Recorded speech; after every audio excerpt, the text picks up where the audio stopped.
We all had a hard week. We all deserve this. If I kill the entire party, I'm sorry. I feel like that's exactly what's going to happen. The thing is, I don't think it'll affect me in the slightest at this point. It's like, what you gonna do? So, roll a new one. We start off. You obviously all know each other at this point. You've been partying together for a while now. You've been working through the world, and you're partying together. And what you've done recently is you've attached yourself to a tiny mercenary corps. They're on their way to some battles in the northern mountains of Fildakar. Right now, it's kind of off season for war because winter is coming. But nonetheless, you've decided to go with this tiny group. They're not really looking to do any type of like killing and maiming and destruction. They're actually more on a peacekeeping mission where they're going to, go and provide muscle for a warlord that's looking to not have a war because he knows that if he does have a war, he'll probably get his head cut off. And you're like, wow, this seems like easy money. So yeah, we'll go for a couple of weeks and hang out in the north and eat, smoked meats and whatnot. All the fun things that you would do in the snowy north. So you're on your way through the Fildakar mountain range. Every day is getting a little bit colder. You've started to get, a morning dusting of snow and an evening dusting of snow as well. Nothing thick, nothing dense, anything like that. It melts a little bit, it'll come in for an hour or maybe two, accumulate maybe an inch at tops and then just immediately start to melt. But you can tell that you're getting into the blustery north. Your party has two other people right now who are also mercenaries who are kind of marching northward. And you expect to collect a couple more in these mountains, and then there'll be, you'll be a reasonable sized party of adventurers heading into this warlord's territory. So right now you have, I'll type these up. Right now you have Grox, the fighter. He likes to introduce himself that way. Human. These are all humans. He says, "I am Grox, the fighter." He thinks he's the shit. You're all supposed to know Grox. And then you have Delian, who considers himself a bard, but it's not mutual. So you have Grox and Delian with you, and a couple porters, things of that nature, but that's it. Those are the important individuals, and you expect in the next day or two to meet up with another 4 mercenaries, and then in a couple more days another 4, and you'll be a relatively reasonable sized party in order to tip the scales in the warlord's favor. So you're walking. It's later in the day. You're going to be setting up camp soon. You already know. You've been pushing a little bit later every day because it's just you're getting antsy. You've been on the march for a while now, and you really want to get to your destination. You really want more party members. Grox and Dillian are super annoying. I'll let you take it from here for now. So wait, what time of the day is it? It's approaching evening. Okay. The sun isn't going down yet, but another hour of light tops. And apologies. Oh, I might need to make a fire. Apologies. We're in the mountains somewhere. You are in the mountains, the snowy mountains. Okay. My home. Okay. And Maladwa will mention to Chop Tank, fire. I can do fire. And create bonfire wherever you want it. It's like right in front of you. There you go. Oh, that's very effective. Thank you. Yes. On my weary bones. Anyone have any marshmallows? Well, I'll tell you what. We need to consider second dinner, or first dinner and second dinner, because someone is hungry. This guy needs some food. Can we just make it This all marching one stuff big is dinner? not working for my short legs. Okay? Wait, am I the tallest one in the group? I say we make some camp. Probably. Yeah. That's and you're the dwarf. Yeah, you're the dwarf. You're the tallest one. This is our tiny group. Has anyone realized it's our tiny group? Yeah. Oh my god.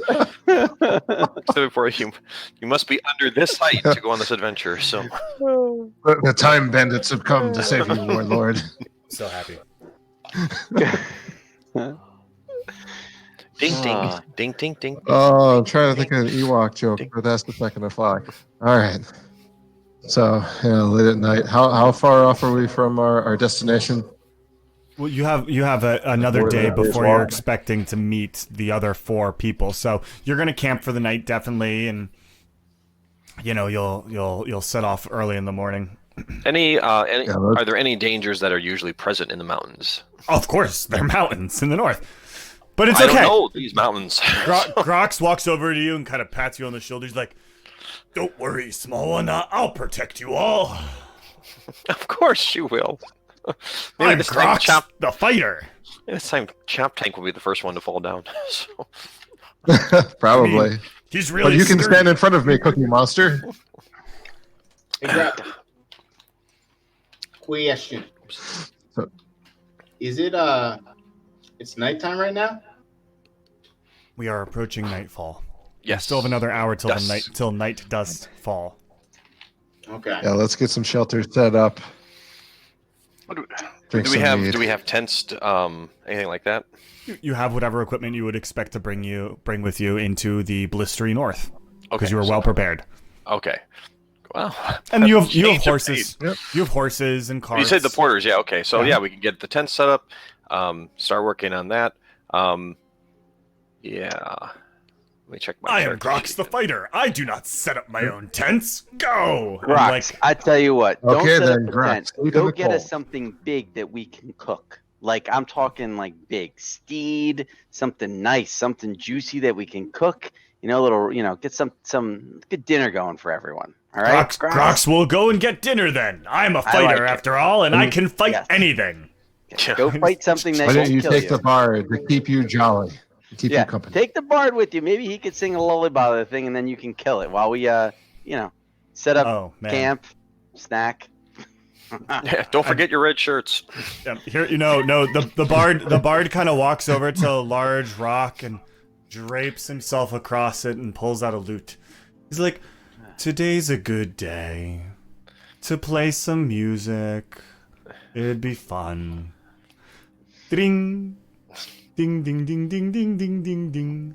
Yeah, he's avant-garde. Once I was lost in the mountains." I'm gonna skip over to Bluebell. Skips over to DeLeon and says, "DeLeon, well, I know that you really like to play the lute, and honestly, I appreciate it too because I like to play the flute with your lute, but I also like to eat. So it will probably be a good idea if you and Grox went to go get some food while we set up campfire and camp and just generally tidy up, prepare. What's I the know point in not eating when I fun. have these emotions? But is he wearing all black? Yes. The point in Hey, eating Melodois, do you have any kind of cantrips that can make me deaf for the next hour? your eating Let me check. will often help soothe your emotions. Fine, I'm gonna find a sad little squirrel who wants to die and bring him his wish. Oh, I can tell you for a fact that squirrels are not big fans of dying. We killed all sorts of things in the monastery, and squirrels never liked it. Never liked it once. Find some Right, sad mushrooms then. Yes, Perfect. I was literally about to suggest, and I Oh. go on to describe to him exactly what turkey tail mushrooms look like so that he can look for those specifically. It'll be a Okay. good garnish for whatever our fighter friend here brings back. It's a fantastic idea. I love it. Do it. Grox is so dramatic. He is. Delian at that point, like, kind of starts walking, like, "Don't we have porters for this?" And goes into the forest. They don't care. DM gives NPCs Ah. players. Now we've Go got get a us proper food. campfire. Now you just have nameless All right. porters. Well, Maladwa No. will go ahead and the bonfire is nice and warm. It's if you want to set up the things around there, she'll be happy to pass out marshmallows for those who are interested. Yeah, I have some dwarven mead if anybody is thirsty. Why, yes. Maladwa has rations, but she's more than happy to eat some bear steak or elk steak or, rabbit stew. Those turkey mushrooms sounds pretty intriguing. What? Oh, the turkey tail mushrooms? Yes, that's right. Yeah. Yes. They are delicious and they're useful for like 20 different things. I mean, Peony knows a lot more about cooking than I do. I think I've mentioned Peony before, but anyway, Peony knows a lot Many more about times. cooking, So. and she can make glazes, she can make gumbos, she can make soups, she can make stocks. She Is can she the one who made the elephant bisque? I mean, I can continue. I'm absolutely starving now that Bluebell continues to describe these fantastic meals that are not in front of us. No, as I say, like, yeah, it's so. We'll get things set there. Probably should have told the other two not to wander off too far, but What's the worst that could possibly happen? They should. So. Well, this warlord hires trained fighters. After all. If they don't, then Yes, true. If they can't beat an elk, then they're probably not going to help us too much. Yeah, that's fair. All right, so yeah, and then we'll settle in. I guess get camp set up and. Yeah. All right, we should probably set out watches. I mean, you sent away the plebs who could have watched for you, but go ahead. I mean, the porters can watch. I have no. Oh, and also gather some actual firewood, so I don't have to think all the time to keep the fire going. I mean, the porters are helping you out. That these are porters that were assigned by the mercenary company that you signed up with. So. Okay. Oh, these are actual porters. Okay. Yeah, you're being paid to fight. Well, actually, you're mostly being paid to look intimidating. And you're kind of short for the job, picked but the wrong. What's the tallest? 5 foot tops. But we have lots of fire, so it's all good. Grapsis. yes. I have a small collection of various plants, like flowers, just clippings, some whole plants if they're small enough. But if it's like a holly bush that I might have passed, then I took a twig, and I just got them in a box, sort of separated out, and they're in various states of withering and moldering. And I'm just going to pop that open really quickly, and I'm just going to sort of like look at it and study it and like make notes and move around and just make a couple of quick notes in a book, and then I'm going to close it back up and like seal it with a little piece of linen so that they stay all where they're supposed to stay, and just dribble a little bit of water onto that and then put it back in my case. Okay, you do that.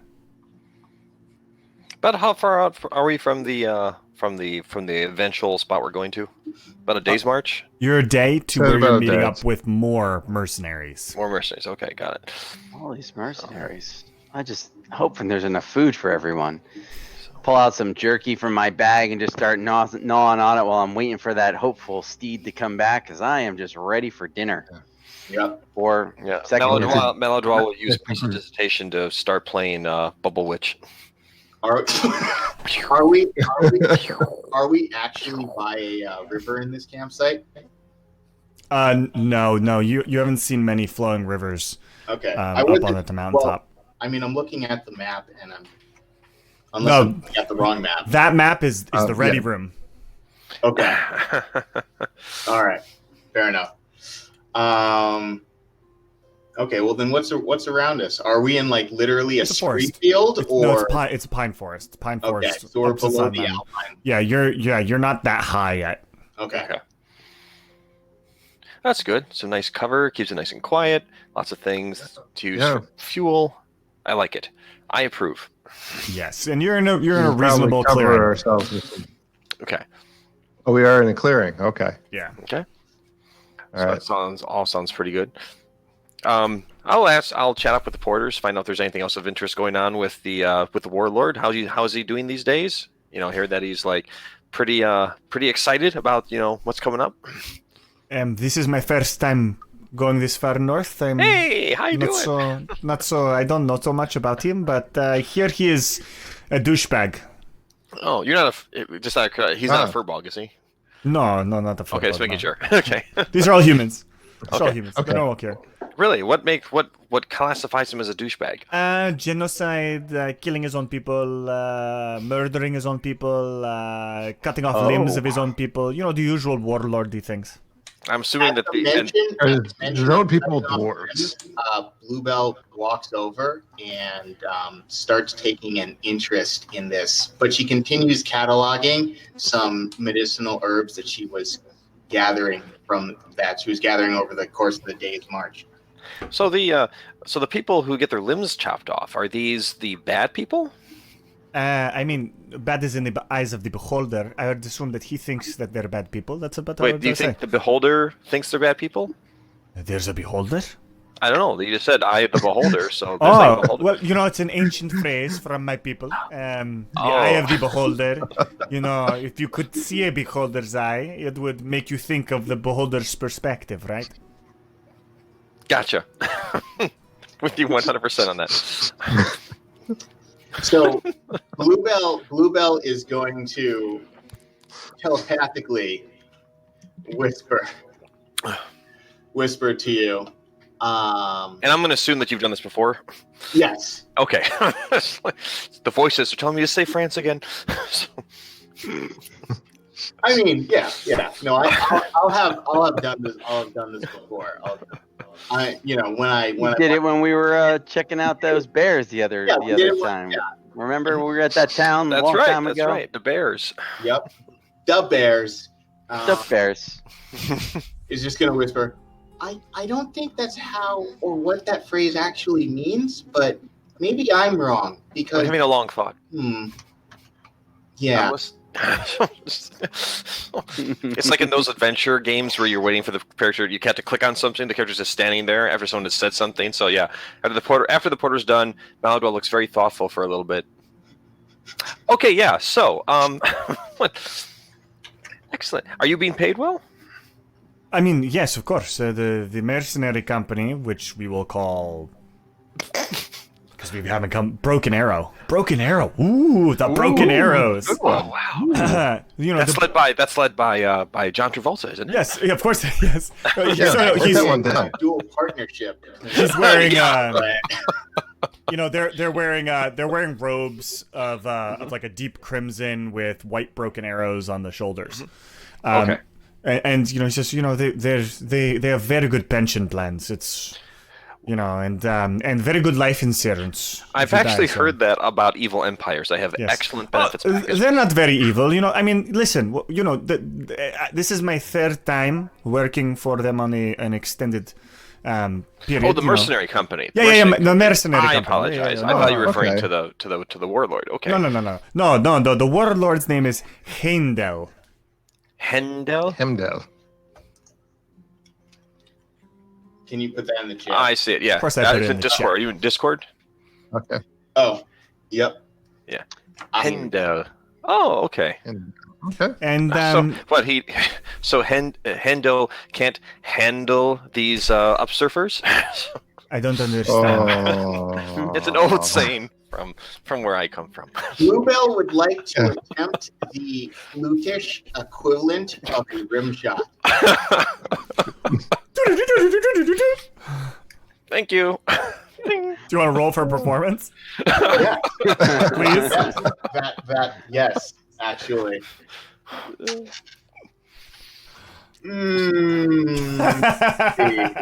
Let's see. It was pretty sudden. You didn't have a lot of time to prepare. Only an 8. So in the process of quickly putting all of the herbs back into the pouch, reaching for the loot in my bag, spinning it out fancily and trying to play it with one hand, I don't do a good job. You do a reasonable job for your attempt. You just need to play 2 notes. We appreciate your support. Yes, you know, I mean, the Broken Arrow has done this a couple of times. This is, like I said, this is my third contract with Broken Arrow, and I really like working for them. They're very good. You know, when I lost my thumb, he shows you he's missing a thumb. They paid me very well for the lost thumb, and Oh wow. from my experience, every time they send us out to protect a warlord, the warlord needs protection from us. So the warlord basically buys his safety, his security. Is that kind of how it works? No, what I mean is, from what I was talking about with the other porters, one of them comes from a village, you know, that Heimdall is in charge of. They found lots of silver recently, a big silver mine. That's what he's paying us with. And that silver mine, at some point, we might end up owning it as an organization, if you know what I mean. Nudge, nudge, wink, wink.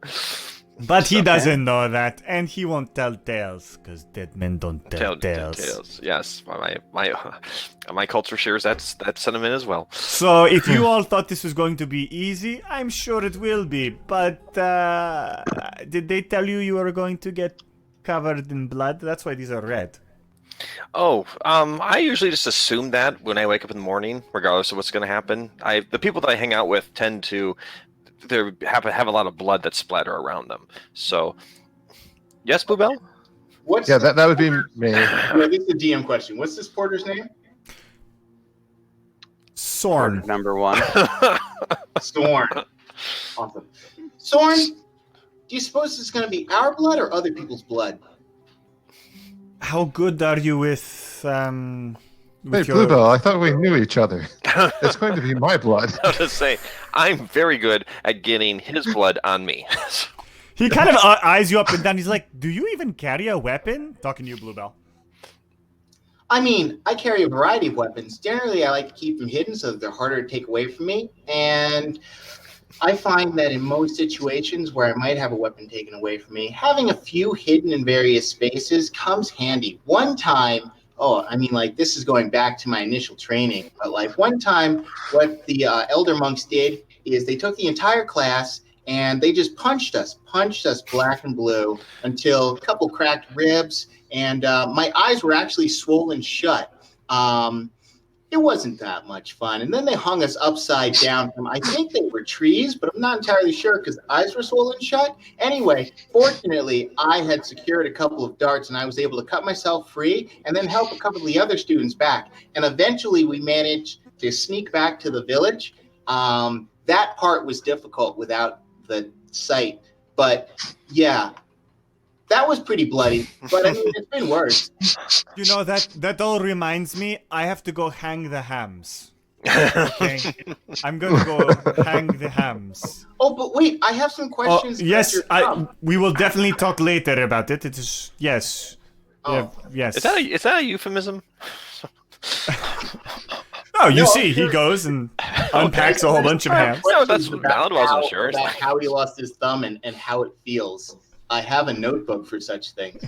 It's itchy. Itchy. Oh. Wow. Okay, so let's see. He goes away, and around that moment you hear... Oh, boy. Someone's back. Yeah... Dylan, you failed your stealth check again. I found this, and he pushes what looks to be like a 12-year-old girl, and she kind of like stumbles once and stands back up. Hey, we're not gonna eat that. What are you doing? She's in like that awkward phase where she's ultra skinny looking and like her eyes, definitely malnourished. Her eyes are a little malnourished, yeah. Her eyes are deep set, and you can see a little bit of like that scalular face going on.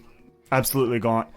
And her clothing, she's like dressed for winter, but it looks old, threadbare. There's like sections where there are, holes at the elbows and stuff like that. And she has a really tiny shepherd's crook that she's carrying on. She kind of gets herself... Injured?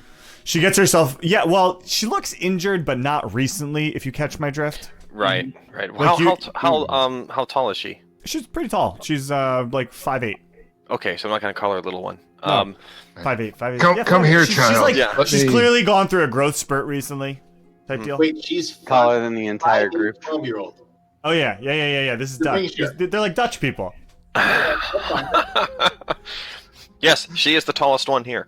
By a lot. But wait, she stands up and like dusts the snow because there's some recent fallen snow off, and she looks back at him. She's like, "I am gonna eat your liver," and he's like, "Oh, you don't know how many times a week I hear that." And he walks away. He's like, "I'm going to look for those turkeys."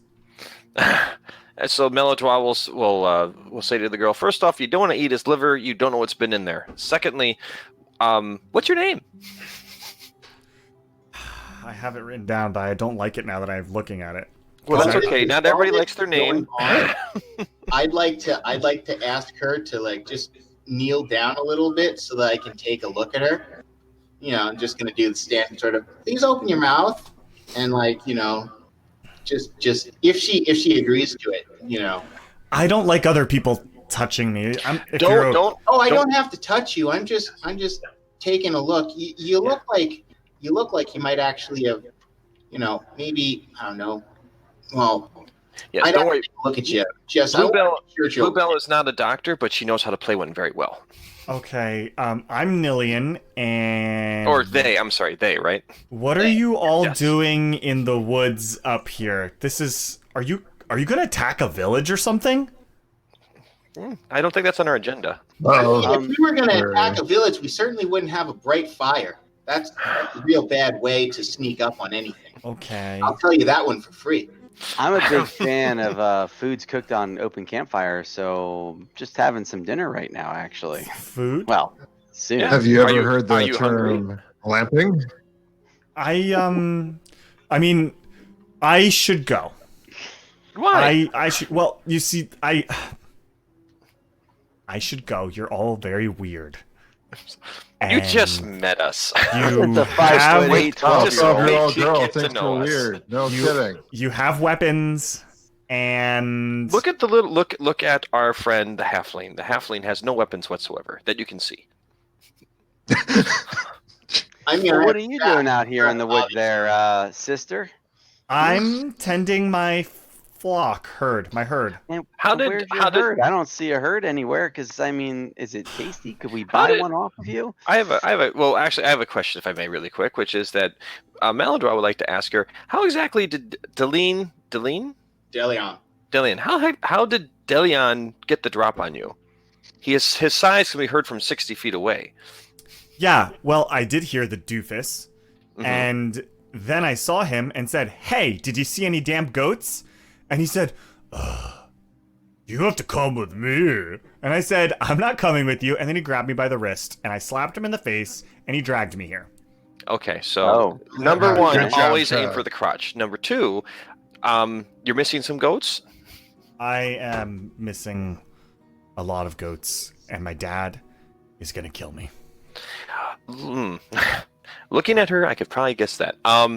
My suggestion would be, where are your goats normally at? I'm actually kind of bored. I've already beat this level before. So, is your where do you normally have the goats? Are they up this high normally? Also, Yeah. To the DM, goats usually aren't around Pine Forest, are they? Usually they're down around where the. No, goats can be anywhere. I mean, goats love mountains. Mountainous terrain is a goat's best friend. Sure, I was just thinking in terms of like if you're actually as a shepherd, if they're going to be grazing. I'm just wondering if it's They do I'm not wondering if it's graze on unusual. grass. They do not graze on grass. They graze on things that are above the grass, Okay. like branches. They love branches and bark. Cool. Yeah, bushes. But yeah, Educational content. they're very different than sheep. Cool. All right, got it. I come from a line of No. goat herders. I My totally. dad Yeah, was a goat yeah. herder. My grandfather's a goat herder. They also really love sleeping in wheel wells, little fuckers. And climbing into trees. It's so cool. All right. Well, perhaps we can before it's not too dark out yet, right? We still have some time before the sun is completely set. Yeah, if they go the night without me, I'm worried the wolves will get them. Or we have these giant white cats. Oh, okay, yeah. Giant white cats, you say? Yeah, they're vicious. They're probably Like how like giant? as big as him, Like, bigger than all of Uh, us. Like, yeah, I think bigger than all of you combined. Whoa. Excellent. But it's like important to understand I really need to get these goats back, so I really have to go. I don't care what that douchebag said. I need to go find my goats. All right. Well, I'll tell you what. If I don't know if Chop Tank or if any of you would like to join me, that douchebag won't be able to say anything if we're escorting you back to the area that you're trying to find your goats at. Okay. I'm actually considering staying at camp and starting to make a series of pikes as a perimeter around our campfire. since there are giant white cats, I might watch the fire and keep it going. Soren comes over. He's like, "You need us to go cut a bunch of pikes and put it around." I mean, it's. I don't. Yes. I don't think it's a big deal. These white giant cats. I mean, it's a cat. Like a cat is this big, right? So it's a giant cat, like this big. And she looks at him and she's like, "No, bigger." And he's You like, can tell All right, Porter. You can tell the I'm going to show them how to make a pike for the size of a horse. And like, this is how you put it in the ground. Now do that 200 times around the this group has not had NPCs as porters for a long time. we're not No. I'm inclined really. to follow the girl and help her find these damn goats. Okay, Yeah. when you come back, we'll have some pikes. I promise. Yes, that's great. That's Sounds great. Yes, good. please. Don't let us down. Don't get- Fantastic. Don't get killed. Hey, Should we have any kind of password for when we come back to campfire so they know that we are not? Yeah, don't kill us. Yes, Muskrat. I hear. Okay, Very the password. frequently we say blue. Although I would say, as a side note, I would say that if we were traveling before, we might just ask if Bluebell would be so kind as to give the password telepathically, because then no one will be able to hear you say it anyways. Hmm. I'd prefer if they don't talk in my mind. It's actually quite No comforting offense. when you get used to it. There's plenty of voices already up here. Okay. All right, so which direction are we headed to? Are we heading down the mountain, up the mountain? You're heading a little bit down the mountain and off, like to the side. Like you're not heading directly down. It's slightly at an angle. Was this in We the are descending a direction? little bit. Was this in the direction that that Grox and Delian were going? Yes. Okay, all right. So keep an eye out for body parts. So let's go ahead and head down there.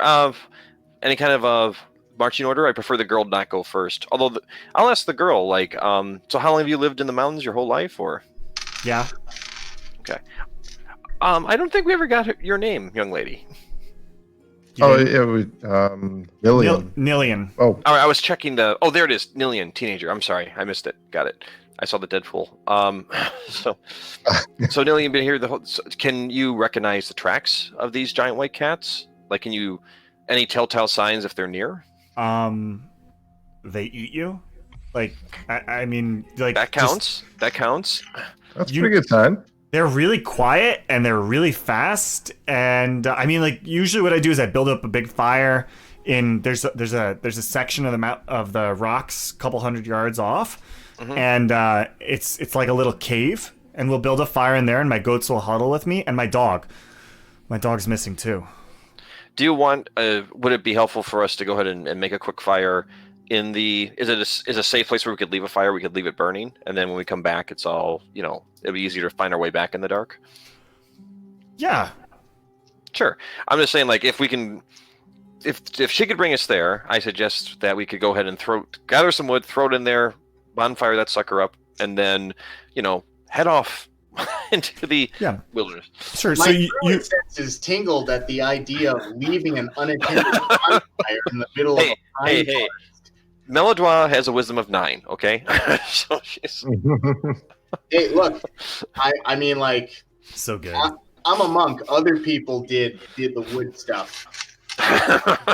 Does anyone here have good survival? However, just as a note, don't we have a rogue or a ranger in the crew? Not I mean, I'm with us. proficient in survival, so I would like to maybe Excellent. find like tracks of either All right. goats, Yeah. dogs, or large white cats that'll probably eat me in one bite. Otherwise, Melodois would say that she's great at survival. Of course, she's got a -1, but still, it's all about perspective. Now, Chop Tank comes from the mountains, so this is kind of like Yeah, my this is home. like your backyard. Pretty good survival. So I know what a goat looks like. that is excellent. So Nillian brings you down, descending a little bit, and you're only going about 600 yards, and you find like a little goat path, and she brings you down the goat path, and then the ground levels out a bit, and then there's sheer like a nearby sheer drop of several hundred feet, Ooh. and as you have. as you have in the mountains. And she's like, okay, like here's the cave that I usually sleep in when I'm out in this area of the land. Last night I was here, and you see that there's like a fire ring and that the area, like, there's a lot of like wood pulled close to the entrance. It's a very shallow cave. It's not a deep cave, anything like that. I got it. And clearly, like, you can see her things are there. There's like a pack, and there's some skins thrown down, and it smells of goat. There's like a very distinct smell from the goat because the waxes that are in their furs. And so you can. I am learning so much tonight. So you can smell that, Yeah, and there's. Yeah, and then that's it. There's no goats in sight. There's no dog in sight. You can see that there's like a little bit of a smoldering, ashes and coals from where the fire pit. So when's the last time you saw the goats and the dog? Like, what was the context? Like, did you wake up in the morning and they were gone, or? Yeah, I've been looking for them all day. Been looking for them all day. So you woke up and they were gone.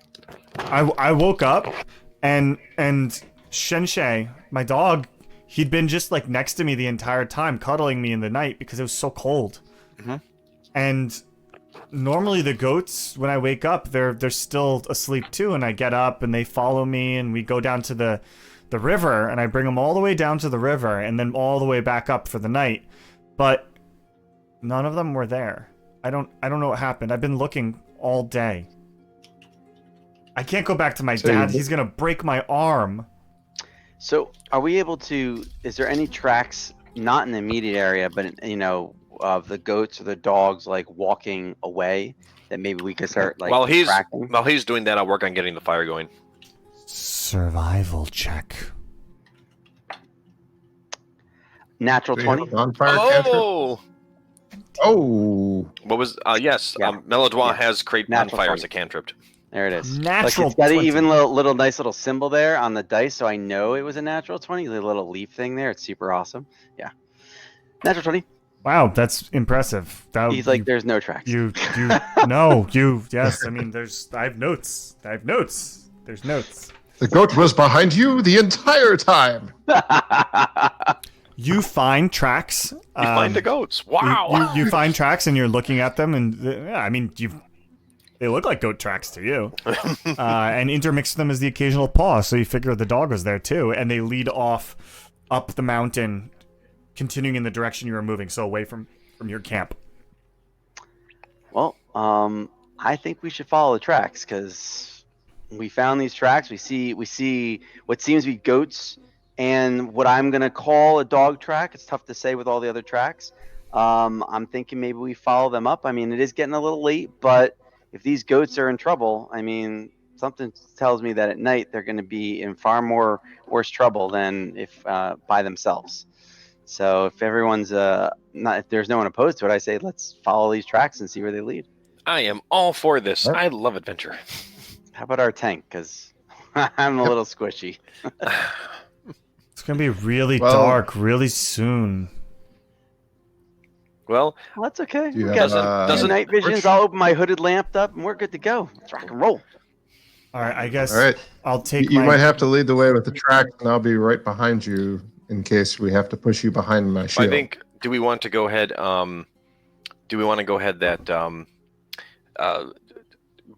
Keep Nillian here to basically tend the fire, and I'm not sure if it's a good idea to bring her along if we're going to be possibly running across giant feral cats. We should ask Nillian. Yeah. What does Yes. she want to do? Does she want to stay and tend the fire? Does she want to come with us? What's her? What would you like to do there? I think you're all a little crazy going out into the night. Thank you. Would you like to come with us? Well, then you can stay here, and we're going to take a look around. Can I go back and eat at the campsite? Oh, How far away can I is it go from back here? and eat? It's only like 600 yards. Oh, okay. Okay. Sure. Go for it. Well, it was nice knowing you. Yes. In this brief encounter, may you have safe travels. In the 600 yards, a lot can happen. Just talk to Soren. He's kind of tallish. He's missing a thumb. I indicate which thumb. Okay. And, say that you're going to be associated with us under our protection just for the evening, and that we are doing a little bit of, trust in building. Yeah. We're on. We're Remember, on. the secret password is "Don't kill Yes, me." we're on the team building exercise if you right see now. if you see Shenshei, just tell him Hoyo. What kind of Oh, a yeah. dog? What does Sensei look like? Shenshei is really big with huge teeth and yellow eyes and black fur and There we go. That's what I was waiting for. Okay. a jaw the size of like my face. Aw, just the right for licking. How sweet. Yeah, he's great. Yeah, He likes playing bear fetch. or a werewolf. He likes playing Just like fetch. a werewolf. As long as like you a have a werewolf really, is a dog. as long as you have a really big bone, he likes playing fetch. Oh, Is this dog only around during the full moon? It's clearly a dire dog or a Okay. bear. Yeah. So I guess we're going to look for sheep or goats and Goats. a dire dog. Okay. Onward, Goats goat and sheep are herders. annoying for completely different reasons. All right, so I start following the tracks. I open up my lamp all the way just so that way I don't have any vision issues, and I start to follow these goat and dog tracks. I suggest that Chop Tank lead the way, and then we have the light source behind him. And then I don't know if Bluebell would prefer. I don't know where Bluebell would prefer to be in the group. Bring up the rear. I mean, I could try to track the tracks myself. You want? Oh, you have the tracking. Oh, that's right. Yeah.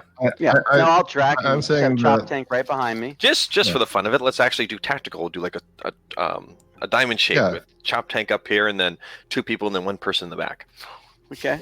Ranger runs point. I'm immediately behind, 1 arm's length behind, and then you two Ooh, there we stay go. just outside of the Ranger. That's a beautiful dog. Okay. Who has Oh, Gary? wow. Garius? Yes.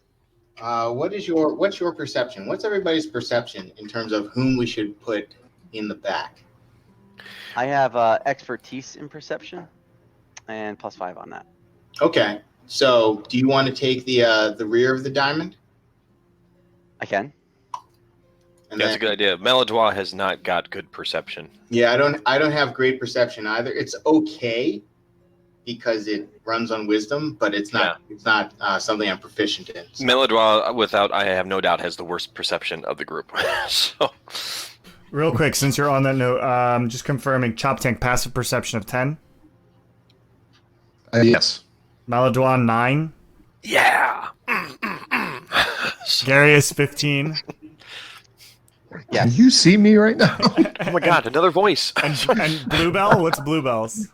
13. 13. Wow. So Bluebell and I are pretty much the only 2 that should be leading or taking up the rear of anything at all. This is amazing. But so for the devastations, I have 2 players whose characters have 20s for passive perception. Well, we're a little bit lower than that. However, I want to make it clear that the last time I played and we were against that tree thing, Melodois was the only one who made her wisdom save. Everyone else failed. It's supposed to be more broken than you allow us to play it, Rapsis. Very upset about it. I took that feat instead of an ASI on purpose. Well, So listen. far there's been no druid spying. Oh, tears, I think, coming down. Anyways, well, you were going to say something there? I was. I mean, we have tracks to follow. So Yes. let's follow Yes. those tracks. Chances are we're not necessarily if there are other humanoids that are going to be looking to fight us, like that's a different issue entirely, right? Then there's an intelligence Right. inside there that we need to be worried about. If we're worried about these large white cats for which we have no idea about, chances are that if we take it slow and we're mindful of our sound, that we should be able to identify if we hear something in our vicinity without necessarily needing to worry about if they're coming up from behind or if they're in front of us, right? So I think maybe if we're a close group, we're not too far apart. I'll follow. I have to follow the tracks because I have the survival skill there. So let me follow the tracks, and then the 3 of you kind of stay in close proximity behind me, and let's just move in a nice, slow, and deliberate fashion, prepared for the chance that we are going to get eaten, and everything will be fine, ish. I'm down with that. Why not? Fine-ish sounds good to me. So we proceed following these tracks, and doing our best to be mindful of the fact that it is dark. We've heard about these large white cats, but the goal here is, right now I think The only tracks we see are goats and the dog. So I'm trying to gauge like where they've gone and why they left their owner, right, without any real reasonable kind of cause. Okay. But at least that's what I'm assuming. If you're gonna lead this diamond, then I will take the rear, and I will keep an eye out. Yes, totally agree. On it. Okay. Perfect. Top Tank and I will be on the 2 points in the center. So we're moving north following these tracks. I guess, is there anything that, I mean, beyond these tracks as we're proceeding north and just kind of like, I would say we're doing a light walk. Nothing crazy. We're not running. We're not trying to rush here because we're trying to be mindful of our surroundings. Question for the DM is, somewhat quiet. and I mean this on a serious point from a player, how flammable are the trees around here right now? I mean, they're frozen, basically. Okay, got it. A lot of Melodraw spells deal with fire, so I just want to know if I had to be very careful about where I place some of these things. I mean, you should still... Yeah, you're not going to light the entire, right. Like Siberian forest on fire. Oh, if I wanted to set a tree on fire, I'd probably have to really focus on it. It's not going to happen accidentally, most likely if it's frozen. Yeah. Okay. I mean, you say that, but Russia... I know. That's why I said Siberian. Mm-hmm. I was just there to add. Okay. All right, so we're on our way. Any how? Yep. You go a mile. You go a and they're whole still mile. moving. Mile. They're still going. You go a whole mile, and you're really just moving around the forest. And by this point, I mean it's darkness. It's dark, yeah. Darkness is falling. Does anyone know anything about goats? Do goats usually wander this far around? Melodwa's actually asking that out loud. Is this? Yeah, she's asking to the group. Is this typical goat behavior? I mean, if somebody wants to do a nature check, I will inform you. Bluebell, you know a lot about everything. Do you know anything about goat behavior? Honestly, I don't even know what a goat is. We don't have goats in our village. Well, maybe we do, and I just don't know the word for them in common. Usually speak in Hin at home. I mean, I learned common basically for reading books. That's nice. See, Meldo actually kind of likes the background talk. It's like books on tape. So as we walk along, it's. I mean, I know that what these tracks are, and I assume they're goats. I mean, I also have never actually seen a goat. I know Meliswaz has never dealt with a goat. Closest she came to was that goat. Oh my god. So yeah. I've seen a dog before, and I see dog tracks, and I mean, there's nothing to indicate that they've, the reason why, I mean, a whole mile away. So we've been walking for over an hour at least, I would assume. Maybe not an hour, but... The goats and the dog are still traveling together. They have not split up. They've not split up. Does it... I'm going to ask the ranger, does it look like... Is the dog shepherding No, the ranger. Goats? We have a rogue. Rogue, sorry. I'm going to ask the rogue. Does it look like the dog is shepherding these goats then? Like... Can you tell from the tracks? You can got do no it. animal handling or nature. I got survival. So can I once again check to see if I'm missing something on these tracks? You can give me another survival check if you want to deduce if there's this, like the dog nipping at them or moving double speed or something like that. Yeah. Jeez. All right, hold on. Oh, okay, just lost the lucky dice. Now it's not going to be so good. All right, that wasn't so bad. 22. Oh. 19, and then I have a +3. Everything. What the weird thing is, you've seen that their steps are very even. Their gait is very even, and the normal behavior for this, you could assume, because they're browsers, would be to eat in one area like Chrome slowly and Firefox. And they're moving deliberately. Sorry. They're deliberately moving, but not at a forced pace, and not natural either, in the sense that normally they'd be stopping and browsing. Are you sharing this information with the group as that then? I'm sharing to the group that the dogs and the goats seem to be moving at a steady and even pace with seemingly no interruptions, which is kind of odd because dogs stop and pee all the time. And I'm not sure about the goats, but I know the dogs. There's no way that dog is going to keep going without stopping. Based on that, Melodwa wants to see if she could possibly try an Arcana check to determine if these are hypnotized goats or charmed in some way.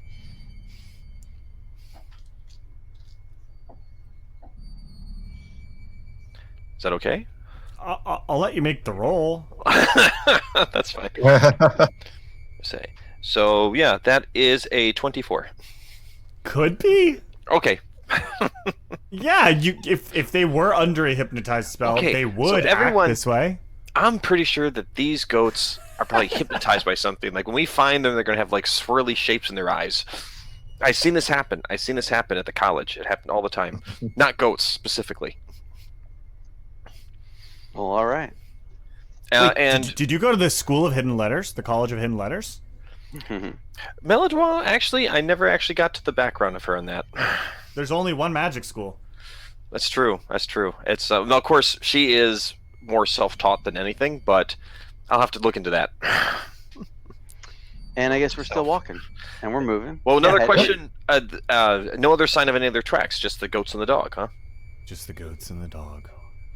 Okay. Well, then let's keep continuing our path forward here. I mean, All right. granted, we could be walking into a horrible trap, but So you walk into the side of a mountain. Basically, you're walking. Oh, Yeah, God. I hate when that happens. You're walking, and then the forest kind of parts, and there's this sheer granite, and it just goes up hundreds and hundreds and hundreds of feet, and the trail literally walks through it. and do the tracks stop at that point? No, Meaning, like, they you walk through it, like it walks straight into the side and vanishes. Okay, I guess we need to check out what is going on with the wall that seemingly just cut off all of our tracks. Melodrama turns to Chop Tank, claps him on the shoulder. Time to do your thing. Bluebell walks forward with her quarterstaff. It's my thing again. I thought my thing was to hold the shield Go and die. at the mountain right above the tracks and see what happens. Like, does she touch a mountain or does it just like go in? It indeed hits the side of the mountain. It's a solid mountain. Mountain doesn't move. This side of the mountain is covered in a lot of brush and bushes. So there's like clear areas, but you see a lot of like bushes that have grown over the sides of it. Well, I guess I'll in those bushes too. And while I'm doing that, I'm just gonna mutter, sort of about half out loud. I thought this was gonna be like, oh, geez, prior broken branch. That time that those wolves were stealing everything. They were hiding in a Can I take a look at this? cave. Yes, I wanted yes, to see- Dex, yeah. you can take a look at the rock. Yeah. As the dwarf. Yeah, The I stone just cutting. kind of want to see if there's anything that I notice as far as like stone cutting or anything I might recognize Yes. in my dwarven abilities. Let's see, that would be 13. Give me 1 second. 13. Well, it's stone. You're sure of that? Yep, it was definitely stone. Did you do? What'd you roll? I rolled an intelligence check because I have stone cutting. Did you use double proficiency? No. Use double proficiency. How does that work? You just add twice your proficiency to it. So if you have like a +3 Okay, proficiency, it's so- +6. So then that would be a 14. I like how online everybody's just like stone cutting is useless. Meanwhile, stone cutting is awesome. Okay. Oh, yeah. So you're looking at it and you're like, I think the side of this mountain has been shaped. So looking at it, you don't see tool work per se, but there's something about the planing of it that's off to you, as if it's been worked, but clearly worked by people who knew how to hide the marks of stoneworking tools, like dwarves. The work of my people. Yeah, this sheer face is the work of your people? Give me an advantaged investigation, Dex. Sure. So, see what I can do. While That everybody's would be staring at the a mountain, advantage, right? Advantage. Yes, yeah. advantage, please. Ooh, Bluebell That doesn't sound at best a 10. like. You're looking it over, you're kind of moving aside some of the brush and shrubs, and you're like, huh. Yeah, they did something here. While everyone is staring at the mountain, Bluebell would like to turn around and just keep an eye on the woods with their torch. All right. They take their torch and hold it up, and the light casts off sallow into the forest beyond the clearing. And it's still. It's just quiet and still. You know that sound of a forest when the snow begins to fall? Basically, you just start to see the snow falling, and there's that utter, complete, and total stillness. Maladwa is going to take her, I think her mace here, and she just wants to start tapping around the flat surface of the stone. Maybe see if there's any sort of like sounds of something hollow or something thudding or some sign that there might be another way in. Okay. Or a control I'd mechanism. also like to help with that investigation as well, of just kind of determining what is so unique about this stone face. So both of you give me an investigation. All right. And that is a... I have a dirty 20. I got a 24. Nice. Wow. So you're looking around, and you kind of start clearing away a little bit of the brush and looking through it. Dex, did your character did Chop Tank say anything about the stonework? Just that this seems to have been carved in some way. I can't really seem to discern anything. It was probably dwarven hands, but I'm not getting much from this. Yeah. When Chop Tank mentioned that it was the work of the people, and Malador was like, okay, so it's not natural. Right. Yeah, so It looking was around. dyed. It's died, yeah. There's things I want to say, but I will not say when we're recording. Yeah, so you're looking around, and you begin clearing them away all this brush and debris, and Malinois, you kind of are clearing it away, and you're like, oh, wait, and you touch the stone, and you're like, I think this is a rune scratched in the side, and Pete, Darius is like at the opposite end, like a couple of feet away, and you're moving away some of the brush and clearing away some of the dirt. You pour a little bit of water on the rock, and it runs down and clears it off, and you're like, hey, I have some runes over here, too. Hmm. Oh my Can god. I take a look at those runes? Garius, Does anyone have we're in a any, co-op game. So I see some runes over here, guys. I'm not really good on the arcana side of things. Is there anyone that has a better kind of sense of the magical arts? Maybe could take a look at this. But is it dwarven runes? Oh, I don't know. They are Let dwarven me runes. take a look. Yeah. I happen to read. That's what I was hoping. Let me read this. Well, should I read this out loud? Probably not a good Are they idea. actually dwarven? Are they actually dwarven runes? First of all, that's the thing I would like Yes, you to. so you find a grouping of dwarven runes that go from the floor up about 15 feet, make an arc, and then come down. But they're carved in such a way that you have to be very close to the rock to even know that they're there. Dwarven runes in an arc. All right. Yeah, can you bring that hood of the lantern over here so I can get a really good look? Yes, yeah, absolutely, man. Here you go. All right. So I'll start. I'll put my face very close to the wall and start looking through and trying to read this out loud. And what see does snow. wall say? So I'm just pulling this up on Roll20 so we can see it. And I'll throw a mountainside on here too while I'm at it. Say friend and enter. Well, the dwarven word It for definitely friend does is not say friend and enter. All right, 1 second. Let me just draw the mountainside so you can kind Worth a of... shot. 2 by 2, they entered the arc. Those are dots. I would like a polygon tool, please. And I would like it to be the color that I'd previously selected instead of an arbitrary color. Is that going to appear? There we go. I see something. So, all the way over here. Okay. So it's kind of like this. You have your mountainside, and I'll draw the area where the door is. Just kind of like a door area here. A dwar area. Door. Oh, okay. Cool. And give me a second.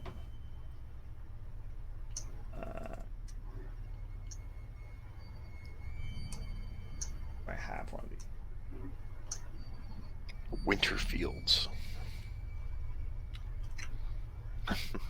How do I not have...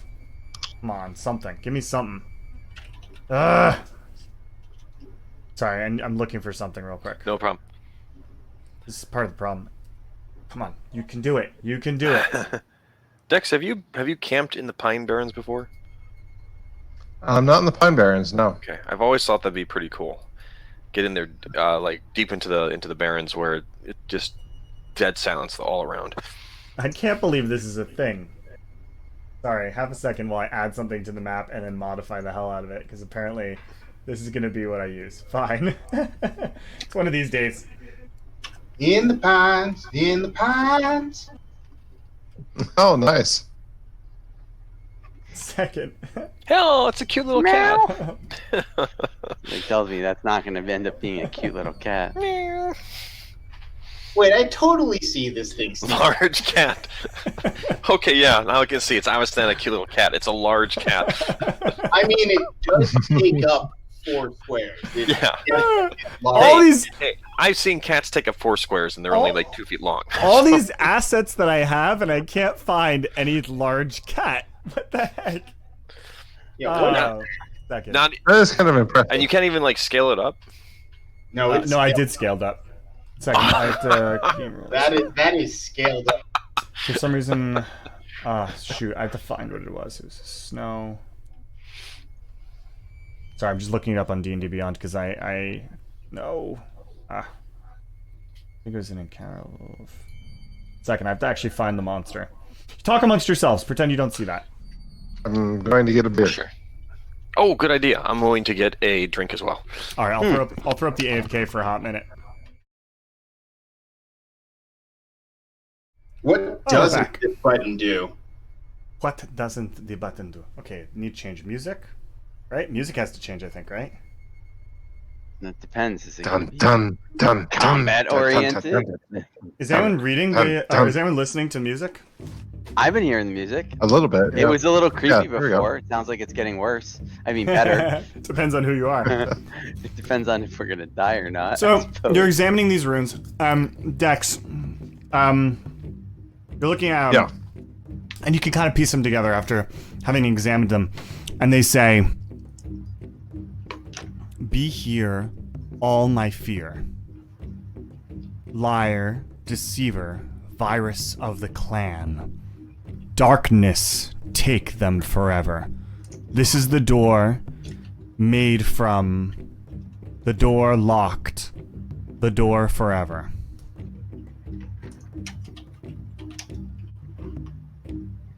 I'll do a type out. I'm going to I'll- relay that as best as I can to You kind of Marty. start to relay it, and at that point you hear a low wow, and roll for initiative. I didn't hear this thing sneaking up on us or anything. In snow, Did I- it gets double. It gets double its check. No, that's fine. Yeah. Did I hear Chop Tank say Bahir though? Sure. And can I make a religion check about that? Sure. Or wait, that was Bahir, one word, right? Not be here. No, it was be here. 2 words. Like BEHE. Okay. BEHIR. B-H-E-R-E. Wait. B-E space H-E-R-E. Ah, Sorry. Trying to do too many things at once. no. Never mind. Player Corey thought that it was be here, the monster, not. That's why I asked about the religion check. All right, never mind. The cat is getting a surprise round, FYI. Surprise round. I'm staring right at it. I feel like Bluebell was ready to go, like ready to go. But I was looking at the wall, so I'm surprised. I'm like just pooped myself, being like, oh, there's a cat.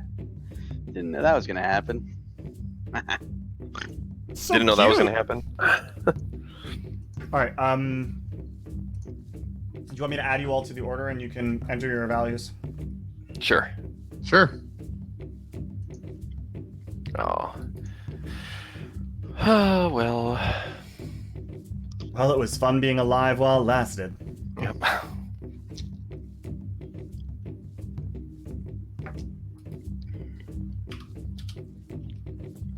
Okay.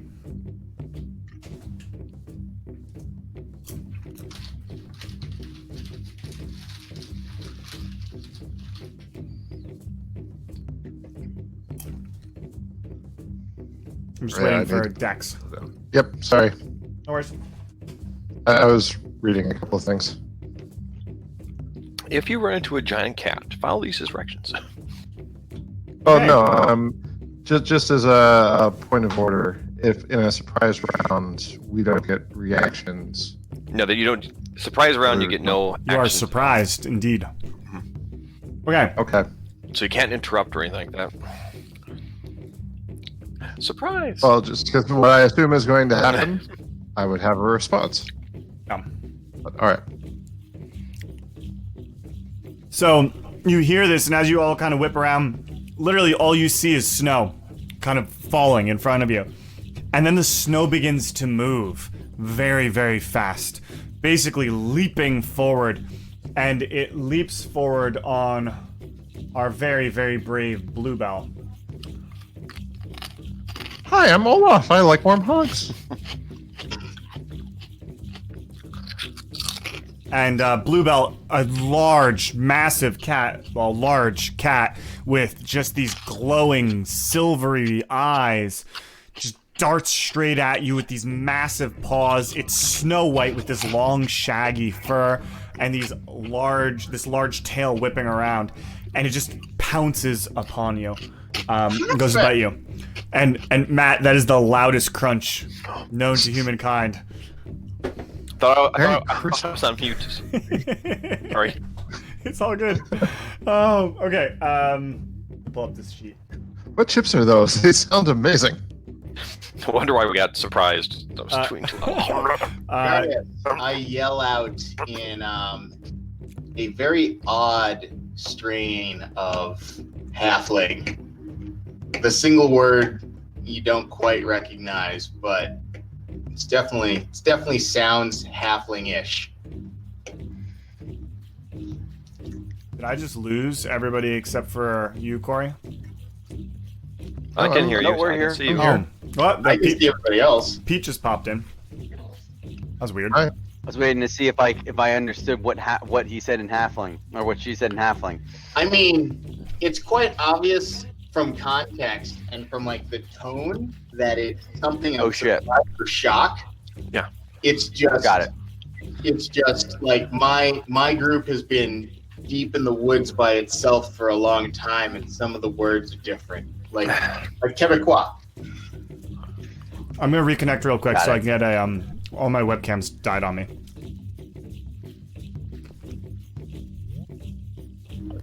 Okay, everybody's back. Just readjust everybody's audio real quick since it's done in here. Okay. Sorry about that. Pounces at Bluebell, confirming Bluebell AC is 16. Yes. All right. It is going to end up hitting you. I mean, on a long enough time scale, everything is going to wind up hitting me. Fair point.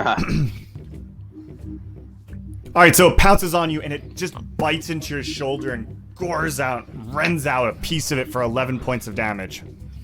Oh. But that's not all of your HP, right? No.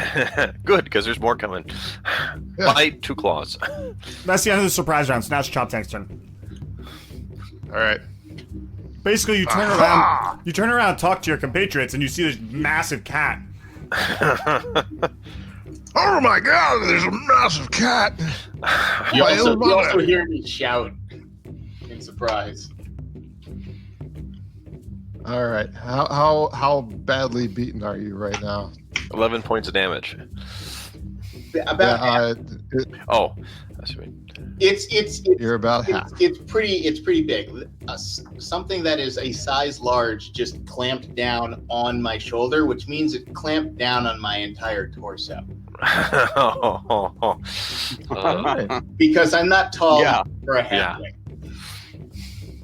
Well, actually, before I move up there, where was I? I started there. I'm going to cast Shield of Faith on Bluebell. Ooh, So you get a +2 bonus to AC for the next 10 minutes. oh, nice. I will take note of this as well. And then I'm going to move up here. And then I'm good. Okay, you do that. Garius. Huh. All right. Me, Bluebell, then the cat again. Well, I have two options I'm contemplating. Well, definitely get up next to Bluebell and engage this cat. Actually- Hold on, let me just Sorry, see. Is there a way for me to reading the check cat wrong. distance? I don't remember what I have to click for that. Darius, if we've been traveling together for a while, you would know that if I've taken a grievous wound, I will probably disengage from combat. So keep that in mind when you plan where you're going to go. Nope. That answered my question. Thank you. So I'm going to move up right next to Bluebell. And I am going to cast a level 1 spell, actually. I'm going to do Color Spray. A dazzling ray of flashing colored lights springs from your hand. Roll 6d10. The total is how many hit points of creatures this spell can affect. Creatures in a 15-yard, blah, blah, blah. Starting with that creature, lowest hit points. Affected by this spell is blinded until the end of their next turn. So wait, a giant cat attacks us, and you're going to shine a laser on the floor. I'm gonna blind the shit out of it. Man, you spoiled my surprise. I was going to use prestidigitation to make a laser pointer on the floor. No. No. I mean, I was thinking laser pointer. I got magic hand. I've got minor illusion, but I'm thinking more importantly is that if he's blind, there's a lower probability that he's going to be able to swing at me or Chop Tank, and Bluebell can disengage, and then we can crush him on the next round. I think it's the best point. I mean, I can attack him, but I'm not going to kill him. I know this. I know that my 2 puny daggers and my we 4 saw foot this one body already. is not going to crush him as much as I want it to. So I'm thinking if I blind him, it gives us an opportunity. It's a wisdom saving throw. It's a cat. Okay. Probably gonna win the wisdom saving throw. I'm done with it. Well, actually, I don't know if it's a wisdom saving throw. It's it's not con? It's nothing. It doesn't say that there's anything. It says a dazzling ray of flashing colored light springs forth from your hand. Roll 6d10. The total is how many hit points of creatures this spell can affect. Oh, it's like sleep. Yeah. Yep. So it seems like I mean, I would roll at a minimum of 6, but do I have to eat up his entire health pool in order for this to affect him, or just it would only affect him? You have to, if it's like sleep, you have to eat up his entire health pool. Like Okay. it's like in sleep, if they have 20 hit points and you only roll 19, they're not affected by it. So then it's reasonable to assume that that's the same case here. So let me start rolling some 6d10s. Okay. Yeah, if you roll a lot, you're probably in good shape. I've got 2, so that's okay. This is the 7. What was I looking for? Battle of the Beards. Bluebell was previously eating some wild carrots that she had picked up. That carrot has been dropped in the snow. Along with her blood. Oh, sorry, their blood. 32 32. is what I rolled. Excellent. Yes. Yeah, that's great. So you shoot off this spray, and it just kind of like moves away from it and under it, and the spray kind of sprays on it, and it hisses as it touches it, but it doesn't even go anywhere near its eyes, and it seems not effective. So he has at Wow. least 32 points of health. Great. Awesome. Did my best. Well, I have a bonus action, but I feel like I've moved almost my entire distance. So my bonus action would be just to disengage, right? Or hide. But I guess they're not going to let me hide behind it. Are you So a halfling? I am a halfling. He's large. Oh, Could but everybody else is the same size as you. No, yeah. No, I can't hide it. We're the little group. Well, I can't hide technically, it like dwarves are medium. Yeah. You can hide behind me. You could go In behind Chop fact, Tank. it might be a good idea to be next to me. So can I hide behind him? That's on you. Hold on. But do I have to roll like for Hi. hide? I'm It's lonely assuming. in the mountains. You have to. So, How would that work? assuming you kind of shove Bluebell out of the way in order to get through, I can move through her space probably. you because I'm trying to make sure cognitively that you also don't provoke an attack of opportunity. Like almost like I'm going that like so basically just moving in a straight line up to Chop Tank. Yeah, but you And need to hiding move. in. You need to move like somewhere that still ends up being threatened by the creature. Because if you move out of the threat, Well, is this diagonal it's still threatening if he's taking up those 4 yeah, squares? you can move there.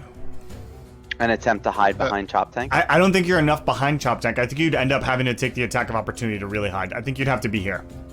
Oh, that's Because it's just a flat plane of snow. damn. I can't know. go down. I know. All right, But well, it is a good idea to be next to me. well then at a minimum, if I'm gonna take a bonus action would be to disengage. Yeah. Do you have any movement left? Well, let's see. I came from. I don't know how to ping. Where'd you come this from? map. I Just came long from. hold, long left hold. I came from here. 'Cause you From were here? down there. Yeah, which so if I'm 5, 10, here, 15, 20, 25, 30. 5, 20, yeah, I don't you think I used have everything. any more movement. I don't have any more movement. Can you dodge? So Can you dodge? I think you can dodge, right? I can dash, disengage, or hide. I don't have dodge as a opportunity as a bonus action. Yeah, you're kind of SOL. Well, I got two daggers. I'm ready to frickin' go, and I'm done. Cool. Gonna die. Bluebell. All right. So Bluebell is going to grab their quarterstaff, like just sort of lift it up, and then flipping the torch upside down and grabbing the bottom of the quarterstaff is going to bring their quarterstaff down, attempt to bring the quarterstaff down upon the head of the beast. Nice. So I need to roll for that. No one's giving advantage. Ooh, that's actually pretty good. I forgot what my attack bonus is. Oh jeez. I don't know. Yeah, 21. That hits. Nice. Woohoo! Smashing. Now let me find a D8. Get it? Because it's a quarterstaff smashing. Mm. 9 points of damage. Nice. I would also like to expend a key point so that I can take the disengage action as Okay. a bonus action, and I am going to move back from the big cat. Cool. You can do that. I just need to figure out where I'm going.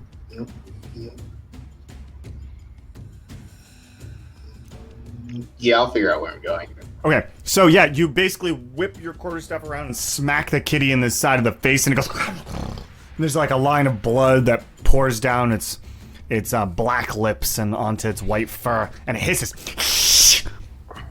at you as you disengage.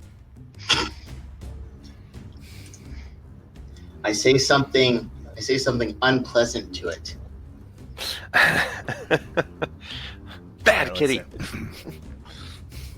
So, what is the cat gonna do? What will it do? Let's find Let's see, out. what do I say? 5, 10, 15. All right.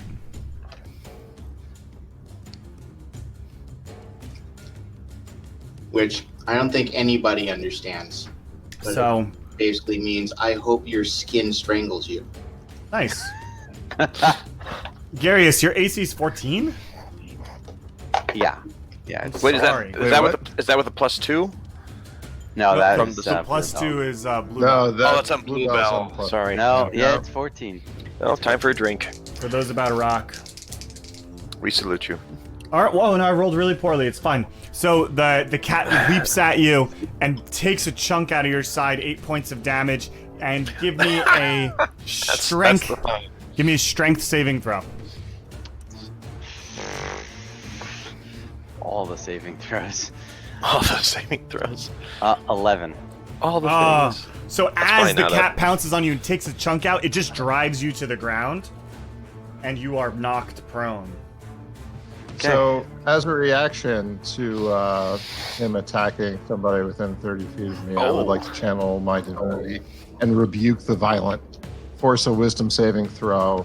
He has to match DC 13, or he reflects his own damage back on himself, the same damage he just did. Come on, focus. It's backwards. Natural 20. Yeah, we can see it. Sorry, bro. Found Try it. Waste of a natural 20. He does still take half damage, though. Cool. But does Garius take damage still? Oh, he I still only takes take damage. points. Somebody has to I'm just take prone now. damage, and then I Oh, can, and like... then so it's not like it's just reflected completely back. It's just that it's mirrored. No. Yeah, it's... Yeah. Oh, so sorry. That's a- Garius takes half damage. Is that what you're saying? Or the No, cat takes no, half no. damage. Gary still takes Gary's the full is- damage. Yeah, Cat Okay. takes yep. the half damage of what he Yeah. just did. Got it. I was No thinking problem. maybe that it would protect Garius, but no. Yeah. And that's it for the large cat. It only has one attack. Maladroit. This is gonna be very simple. Action is gonna be Mage Armor on herself to go ahead and oh my goodness, bring up the AC to 15, and then bonus action. I was gonna do this anyways. Prestidigitation, a little red dot that's skating across the white snow in front of the cat, Adorable. and I think that she is actually going to go ahead and let me see here. 1, 2, 3, 4, 5, 25 feet. She'll move over here. And that, Okay. I believe, is it. Excellent. Chop to tank. All right, I'm hitting this kitty. Yes, you are. Um, see, I'm just trying to remember how Divine Smite works. Oh, okay, that's just expending a spell slot. So I'm going to hit with my battle axe, but also use Divine Smite. Is there any benefit to trying to put him in a flanking position? I'm just. Doesn't matter to Give me either way. advantage. It'll give it So advantage on the here's attack. where it gets- yeah, here's where it gets a little tricky. I would be advantaged on the attack, but most of my protection really only happens if I'm next to you. Trade-off. But Yeah. I go after So- you. So if you get your attack done, I can then do my attack and then move next to you without evoking an attack of opportunity. Yes, that is true. It's true. Or potentially even through you, because I'll have more movement now, which means I could attempt to hide and disengage. You don't even have to. You don't even have to go there. You can just go. Right. You can go here and here to flank But I them. thought it had to be a diagonal. Yes, it does have to be But diagonal. Chop Tank is I gonna just checked it. It does No. not have to be diagonal. The two places you just pushed them were diagonal. You said here or here. And here. Those two Yes, straight lines. that is diagonal. Sorry, you have to be able to draw a line point to point through the middle of it. That's exactly what you just said. So what he's saying is by being diagonal, they're flanking. The way you just did it, Garius would have to move too. Yeah. If he wants So to flank eventually with we can be in that Garius, position, he but- has to be Yes. at that diagonal, right? Yes. So it Yeah, doesn't. so It's what- not that in order to flank, you have to be at a diagonal. In order to flank, you have to be able to draw a line through the center of the opponent that you're flanking. Does that make sense? Between you and your So flanking. my intention is Yeah, to it's- move around the large cat, be flanked, so I'm advantaged. Yes. Shout out to Garius. After, move next to me, and we're gonna do a little bit of a dance. So we'll attack advantaged, and then I'll try to protect you before this cat can swing again. All right. Sorry, now I gotta go back to my notes. All right, rolling at this kitty with a battle axe. Advantaged. Advantage? Oh, that's right. Yes, that was the whole point. Yes, I rolled a 16 on both, so it's going to be 19 no matter what. Well, that hits. All right, so let me see what Divine Smite does. One sec. So I do an extra 2d8 damage, radiant damage. The target plus 1d8 for each spell higher level than first. Oh, well, that doesn't affect me yet. All right, so let's cast some damage. So the axe itself, nice, does 9 points of damage. Divine Smite does another 8 points of damage. So that's 17. Nice. Yeah, you bring that axe around and slash and cut out some kitty. Chunks of flesh, you know, opening up, blood pouring out, the cat's going.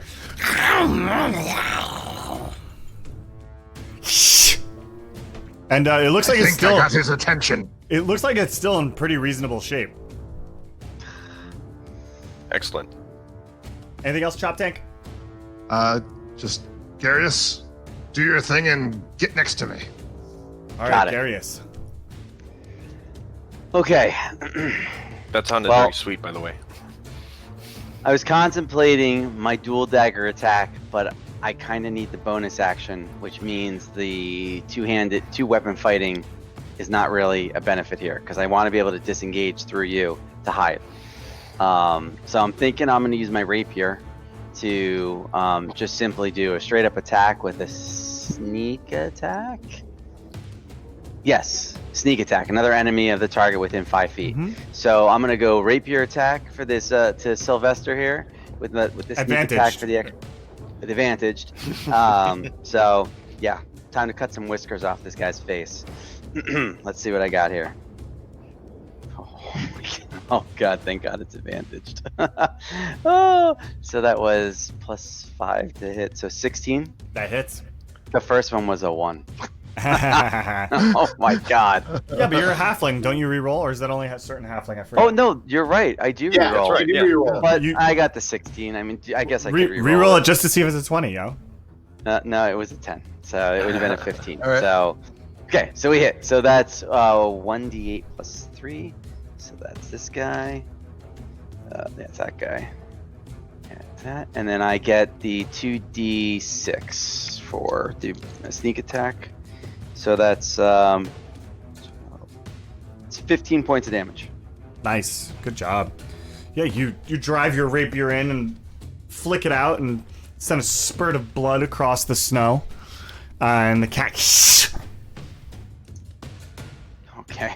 All right. There's Sylvester. So, if I'm not mistaken, I can pass through his space, correct? Like I was thinking my attack would be more like I go in and my disengage or my like exit to that is rolling over his back while I move towards Chop Tank, knowing that Wait, I'm going to what? go through Chop Tank. I Well, I'm a don't- halfling. I can move through any space of a creature that's one size larger than me. I think it's like difficult terrain. Yeah, if you move through a hostile creature's space, only if the creature is at least 2 sizes larger or smaller than you. Remember that another creature's space is difficult terrain for you. Wherever you can't willingly end your movement. Yeah, you can't end your move in their space, but you can go through it. Is difficult terrain. My intention was to Yeah. end my movement behind Chop Tank. Yeah, let's see. So what would you be doing? 5, 10. 10, Oh, 15, 20. 20. And I have 5 for Take- movement. Except it's 25 for 5, movement. 10, 15, 20, 25, 30. Yeah, you could just do it, I think. Because that would be my Worst intention. case, right? worst case, you can make it here. Where's that? Yeah, That you can make it Oh, behind shit. Chop Tank. So that's shit. my goal. Yeah. So my action, bonus action, the whole mechanism would have been my attack, my rapier, lunging myself forward, driving it into his face. Yeah. And then as I pull it out, the goal is to kind of like roll over him and move through Chop Tank and get behind him. I mean, And you then could do it literally without moving through their space too, so it's Oh. no big deal. It sounded That's cooler. that's romantic. It Yeah, just yeah. sounded Yeah. cooler for a second. Come on. It sounds Right? like Of course- you basically If you scurry under the legs of this I cat, work for that. and it like the paw just goes boom, right next to you, and you hear as it's purring because it's excited by this. It's just stomp, and you feel like the back leg just hit you as you're going. Oh wait, hey, dude, sorry, real quick. You were knocked flat on your butt, remember? Oh, damn it! Sorry, I just noticed the icon over your head. Oh, That takes half. It takes half Thanks for your. marking. It takes half your movement to get back up. So, but even my attack. I mean, we have to figure out the No, attack you now. can, you can attack and You everything. use your while movement. You move, get up first, then you Yeah. attack, and then you can move again. You won't be up, So but what you you're won't be, basically saying is that I've attacked and I got up. Yeah. but you won't You be have able half your to movement move left. next to. I don't think you No. make it though. What's your movement? 25 total. You can Yeah. move next to me. So you get 10 movement. Yeah, that's, 5. Oh. yeah. I would say stay there. Stay in Why not? advantage. Yeah. So, damn, that sucks. But I have Yeah. 10 movement, so I could disengage with my bonus action and And move back. 10 feet. Yes. Except that puts us further away, and if the cat comes after me, that's gonna make Chop things Tank gets even an worse. opportunity of it. That's right. Attack of opportunity. Oh, that's a good point. So if the cat Yeah, comes let's see after me, at how- least there's an attack of opportunity. Mm-hmm. Be So if my you- laser halfling. Okay, I like that. So yeah, I'm gonna disengage then. He's and already I'll move- red. and I'll move back too. Okay. I'll move back 10 feet after my disengage. Excellent. And yeah, all right. Blue Bell. All right. Okay. This cat is just outside my visual range, so I'm gonna move just a little bit forward. Actually, my visual range is weird on this, but whatever. So that I can actually see it, and then from random spots on my person, dart. Oh. 15, Hits. 24. Hits. I'm never playing darts with Bluebell ever. Bar. Never gonna happen. Well, the part that got me was the random parts of my body, yeah. which means not my belt. Random My vest. places on my body. Yeah, it's like bing. We had Oh. this conversation with Soren. Nice. So a 6 and a 7. A 6 and a 7. With 13 points damage. Nice. That can't Yeah, work. you basically fling off these 2 daggers, and they fly true and land squarely in the side, and stick in the side of the cat. And you go, and it paws at one and like pulls it out, and blood begins pooling, splatters across the ground, staining the snow red. Good. Anything else? No, I'm gonna move back, but then silently I'm going to speak to Garius and say, "Are you okay?" I'm doing great. Let's just hope he doesn't come after me. Ask that question again in about 6 seconds. All Chop right. Tank. Yeah. Chop Tank. Yes. Take your attack of opportunity. Ah, shit, Oh. he's falling. Wiggity. Crush him. Stop him! Stop him! Tackle That him! would Tackle be a him! dirty 20. That's a hit. Hey, you could grapple him. 8 points of damage. Wow. Okay. Just enough. So the cat goes to pounce at Garius, and Chop Tank takes his axe overhead and just brings it down squarely on the spine, and there's a loud crunch as the spine is nice. broken, and the cat kind of like Tank. quivers on the ground, and Chop Tank walks over and he sets one head on the massive skull, pressing it down so it won't move. Axe overhead and brings it down, severing the neck. Yes. and Go killing Chop the Tank. cat. Nice. All right. Woo. I didn't die. Aw, I thought That that was it a was. first. I thought that it wasn't looking bad. Still, I would have moved forwards to take advantage of my ability if I'd known. Oh well. It worked Not out well. bad. That kitty Oh. cat really wanted one of us, so. Yeah. Well, While we're here, anybody need some healing? Healing? Anybody I could use some healing. offering? Bluebell clearly needs some healing, but they are distracted.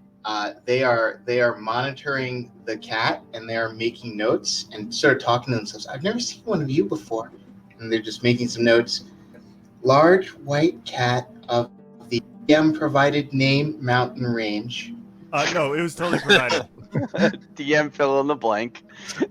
I know it was provided. I don't remember what it was. Oh, that's All right, right. Darius, how Okay, much do good. you need? I'm 8 gonna lay points. my hands I'm on down you. 8. 8 points? Okay. When I first saw that line, I thought it said mountains of fucked up. So just glanced over and saw the F and the K, and I was like, oh wait. First curse in the entire session. It's okay. Wow. No, it's been cursed. People were cursing long before that. There's been a lot of cursing. What? Yeah. I haven't heard any of it. I'm going to collect my darts back up, and I'm going to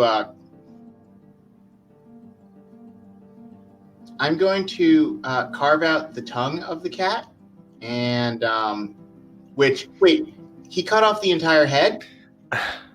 No, he just severed the spine. Oh, he severed the spine. He didn't cut off the head afterwards. Okay, so I'm going to collect. Yeah, you can make a nice rug if you want. I'm going to collect the tongue of the cat. Actually, can I make a medicine check to successfully open up the larynx of the cat and take the entire tongue? Sure. Okay. I'm just looking to get healed. 19. Well, You do that. Okay. But you Darius, I just laid healed you. your hands on me, didn't you? I would also Yeah, like to take you're just good. a patch of skin and fur for the creature, and I'm going to wrap those both up into various items. I'll work on preserving the tongue later when I have more time, but we're sort of pressed for time right now, so I'm just going to wrap that up in a little leather scrap right now for later study. I believe Chop Tank, you have a special magic item that. Fine. You have a skinny knife from the last adventure. Oh, that's right, I do. Yeah, You haven't played WoW for a All while, right. have you? Yeah, but is it I haven't. But is Wow. it a size that Bluebell can deftly wield in order to perform surgery on a corpse? Yeah. I mean, yes. So here, you can have my knife. Just, I'd like it back. Oh, of course. Skinning knives are small. Well, skinning knives are small. That doesn't mean the handle isn't dwarf giant paw sized. I don't suppose we could cut off maybe like a shoulder or something, and could we get like a cooking fire? I'm just thinking maybe we can grill it because I'm really hungry. I could really go for like cat steak right now. Well, I'm definitely not going to use the skinning knife for that because the skinning knife is not intended for it. So I'm going to clean that off on the animal's fur and then off on a piece of linen. And I'm going to hand that back to Chop Tank. Thank you very much for letting me borrow your knife. That was very helpful. And then I'm going to Thank you. use a dagger to start working at the tendons, sinew, and muscle that holds the front leg, the foreleg, in place so that we can actually take that off. And then I'm just going to like lean it against the body so that it exsanguinates due to gravity. And okay, just give it like 2 minutes. No problem. This size, 2 minutes. It sounds like I know what I'm talking about. Can we get maybe a cooking fire? Can we cook something up? Maybe get a campfire going? Because I Did am somebody say fire? I did say fire. I said fire. I know I got an expert. And Fire's up. we cook up some meat. Now that the excitement of the fight and cataloging Although we should be looking for the goats still. the nature of this cat's death is over, Bluebell is going to realize that they are in fact gravely injured, and they're going to start bandaging themselves up with some various medicinal herbs and rubbing some unguent into the cat bites so that they don't wind up with cat scratch fever. If Chop Tank wants to walk over and apply magic, Yeah, let me help you out there. yeah. And Bluebell then- is very forgetful of the fact that She just got mauled by a large cat that we're now eating. Yeah, Bluebell, if I recall Well, correctly. Maladwa didn't actually Need- start. She started the fire, then she canceled it when she remembered that we have to get those goats back for the little girl so she's not beaten by her father. I'm super hungry, and her dad's not going to beat her. Okay. Probably not gonna make it back So from Bluebell gets the 7 porter points guy. of Onwards. back. Wait, Pete. Wait, Bluebell, you have 7 points back as I lay on hands. Thank you very much, Chop Tank. Very much appreciate that. I just all sorts of out of sorts right now. Of course, I should have asked you. I don't. Sorry. It's okay. completely fine. It's a hunger thing. We just need to eat something. Yeah. We'll be all right. Eat this, you'll feel better. Oh, You know, Lorelai is always saying the same thing. Like, I would come back all beat up sometimes, and I would be like mending myself with like one arm, and she's like, "Bluebell, I'm right here," and I just go, "Oh, right, yes, of course." So, yeah, there were those runes. so yeah, we have a wall with an arc of runes that we need Yeah. to figure out. So now that Chop Tank's done saving us all, maybe we cook up some meat and we figure out what's going on with those runes, and then we, I don't know, go through this cave thing. Hopefully, not get attacked by another cat. So, Chop Tank, just as you were finishing reading the runes and talking, you had followed them to their base in the reading. And on one of the sides at the base, as you'd finished reading, you noticed at the very base, where the runes end, was a small hole about the size of kind of like a thick bicep. So, and it goes deep back into the back. Like, it's not a shallow hole. It looks like almost like a... Oh, like something that you could reach your whole arm into? Something you could reach your whole arm into. That's a great way to describe it. That's exactly what you feel looking at it. I feel like it's dangerous. Okay. I feel like I would it's like dangerous. to take a look at it first. No, come on. Put the arm in there. Hey, Bluebell, I have something for you to inspect. I have Mage Hand. Yeah. If you want me to, send the good old idea. hands. But you can't actually feel through Mage Hand. I think you can only like you can actually feel sensations of touch No, through you it. can't. But Yeah. would it trigger any traps if it went through the process of going through the hole? That's an interesting question. Hmm. Probably depends just on the nature of the trap. If you Yeah, you my run into it, halfling- it probably would. Okay, Yeah. Try it first. It's not going to cost anything. Because I can use Mage Hand to manipulate an object, open an unlocked door or container. I mean, I could totally put it in there and turn anything that's there. If As I long can as you see can- what's there. Yeah, as long as you can see it. The Right? hands So can't maybe if I attack take my active hooded lamp Mexicans down for and I one kind of times. shine it through that hole to see if I can see anything inside the hole itself. I'm sorry, you're gonna put your light in? Yeah, putting your Yeah, so light I in. want to yeah. Give me a perception check. Aha. Yeah, I'm good with those. Okay, don't be bad. 17. Nice. Sorry, just read some. Blah, blah, blah, blah. Okay, whatever. Yeah, looking inside, you see a bunch of mechanisms, and it intrigues you immediately. You're like, there's levers and switches and plates of various types, and those look kind of like blades, maybe? I'm not certain. Yeah. And basically, it looks like this hole goes back about an arm's length. Okay. And right at the beginning of the hole are blades that look like they are just set in the hole, like they're not clamped down, but they're ready to clamp down. And then there's another set and another set and another set and another set, and all the way at the end, your eye catches a keyhole. And the keyhole looks like it's set in some type of like spring-loaded piece, like that you could push. Well, Mage Hand, since I have the ability, and I'm sending it down that damn hole to this inset to see if I can engage it, right? Press it in and kind of like turn it to open and not lose an arm. Yeah, so your mage hand goes in Hopefully.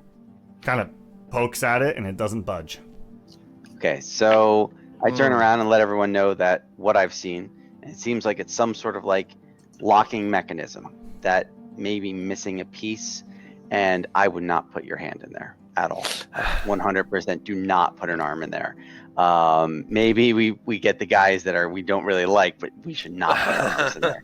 Yeah, because there are blades everywhere. So just giving that heads up. So we need to find a key. I don't know what the key looks like. I mean, it seems like it's a key thing, like something that I would have to insert and turn. So what did the script around the door say again? It was like, be here, fear. I can't remember. Be here, all me fears, liar, deceiver, virus of the clan, darkness, take them forever. This is the door made, form, the door locked forever. Oh, door locked forever. That sounds interesting. there might not be a key. I'm just glad no one put their hand in there. He says as he's like at the hole, kind of being like, should I? Should I not? I mean, listen, I got mage hand, so I mean, Does Mage Hand trigger any of them? Like, can you like punch up and down with it with Mage Hand and see if you can get them to go off? that's a good point. I mean, if I can't turn that lock, then mage hand just basically starts roaming to see if he's gonna get in trouble. Yeah. Mage hand's roaming. He's slipping anywhere he can to see what the results of mage hand might occur on those blades, since I can't get the locking mechanism to engage. I mean, Can I take a look? it could poke around and stuff, and like maybe like one of the blades triggers and whoosh, whoosh through it, but nothing's like happening other than that.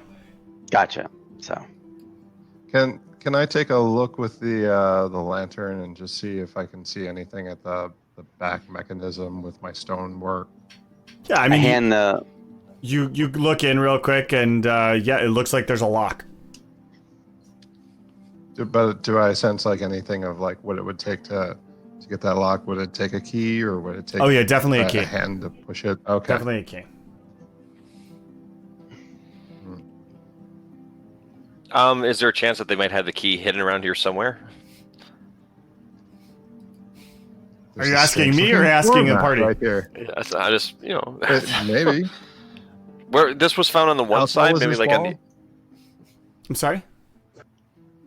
How tall is this wall that we're, The wall we're itself, standing in front hundreds of feet. Yeah. This is. There's a cliff above. You, Okay, basically. it's a cliff. Yeah, Okay. there's no ledge that they would put it on top. I'm wondering if there's like a if this was on one side of the door, maybe the other side of the door he has a possible key. I don't know. Maladwell will take a look. She'll go on the other side where she thinks there might be a key and start seeing if there's like some kind of a secret compartment for a key. The other side of what? I'm sorry. So where is this located at? I see. The You hole mean here? so? Like you're saying on the other side of the what we are. On the doorway, right? Yeah. Yeah, the part where it says "be here." Yeah. No, you go there and there's nothing. Yeah, I just see stone, and more stone here. Do you type? Are we able to determine if the path to the archway? I know that we saw the goats and the dog tracks finish at this archway, but are we able to determine if this is like a well-traveled area or an area that's traveled beyond just these goats and dogs? It appears not very well traveled at all. You didn't see other tracks of any type. There's no, not really like even a defined path. You followed like game runs, but then it went off from game runs. I mean, someone opened this door for them, right? If there's a key, that means there must be some sort of humanoid that's engaged with it. Do we try to maybe set up a position where we have a good vantage point and see if someone comes out? You know, I mean, I'm just trying to get a sense here of what we think we can do, because I don't have a key, and I'm not sure how we pick this. Well, wait a second. Whoa, hold on. Question for you. Question for you. My mage hand can use thieves' tools. Can I pick the lock? Not with a mage hand, no. Ah, come on! Damn it! No, you're probably right, but it does say I can. You're not looking. You're not looking at. There's a whole the there's a chat, whole are you? conversation about this on the internet where everybody's like, it's a cantrip. No, don't make. If you do allow that, it is completely OP.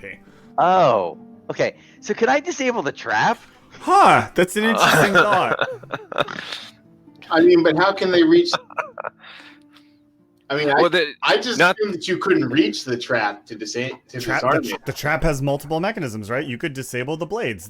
So, this is one of the reasons I encourage reading Xanathar's. In it has a whole conversation on traps. And my rules for traps, my personal rules for traps, and the way I tend to try and play my character is, describe to me the trap, and now think, how would you defeat that thing? And then go about attempting to defeat that thing. For example, if I had a trap that had a mechanism that used a giant spring, you could melt the spring, you could jam the spring, you could... things of that Okay, nature. so explain this trap to me again, because I wasn't listening in that context. But now I am. Because I was a rogue and I was just thinking about the money that's Now I behind am. the trap. Because you're right, Alright. I can engage with all of the blades. I can Yes. use mage hands to engage with it, or even my own hands, depending on the situation. So Sure. what are we looking at here? You said rows of blades, right, down Yes. the center. Yes, and you can think of them almost like teeth that like chomp down, as opposed to like spinning or anything like that. There's just teeth that chomp down. So Okay. there's row after row of these teeth that just chomp down. Is there anything that's noticeable on the sides, maybe like some sort of like mechanism or joint that would allow for the clamping to occur or movement to occur together? Yeah, there's a little bit of space, like as if there's like some sliding bits so that it can slide straight down and up. Is there anything evident as far as what would engage it? Meaning, like, I mean, the mage hand itself, is there anything that I can, like, is there a tripwire or something that could cause those to engage? Or do they seem like they're operated outside of that channel? Yeah, it's something outside of that. You know, you're not seeing any wires or like something that necessarily has to be touched. So somehow moving through that space causes them to snap Well, down. so, depending on this, I don't know what exactly is in a thieves tools kit. That's deliberately left open-ended. But could you just wedge something between the teeth so they don't clamp down? That's what I'm thinking. Maybe like, like lodge, whether it be from the thieves tools or maybe like a rock or even like a large, like some sort of like strong object. I mean, I have ball bearings. I have We have darts. I have Someone has a lot of arrows. darts. I have arrows, so I'm thinking I could use an arrow to almost like, in pieces of it to like jam it into each of those sections to disable its ability to close. Okay. Do I need to roll anything for that? Yes, or you do. You have thieves Okay. tools, right? And you have proficiency Yes. in thieves tools? I have proficiency in thieves tools. All right. Dexterity. So you're going to attempt to like put the first block in? Yes. Yeah. And you're using your hand, right? Because you can't mage hand this one. No, I understand. I'm using Alright. my hand. All right, I'm cool. really One is excited. dexterous, one is not that dexterous.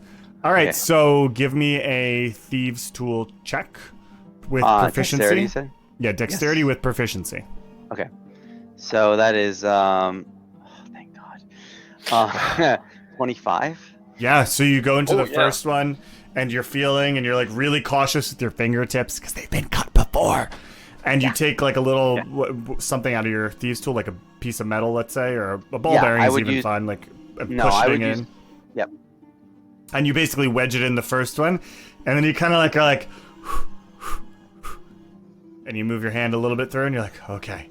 And you go to the next one, another check. Now, Oh man, did the for each first- one, that's cruel. What's that? before I engage the next one, while I brought my hand through the first one, was I able to discern that if it tried to engage? Yeah, I mean, like you heard maybe like a, but that was about Okay. it. Like it didn't. Okay. You clearly had jammed it. It didn't have enough force at the start to really push through it. Okay, I'm trying the next one.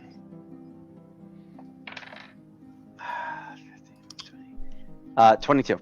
Yeah. So then you go through and you put each one in sequentially, and you disarm it.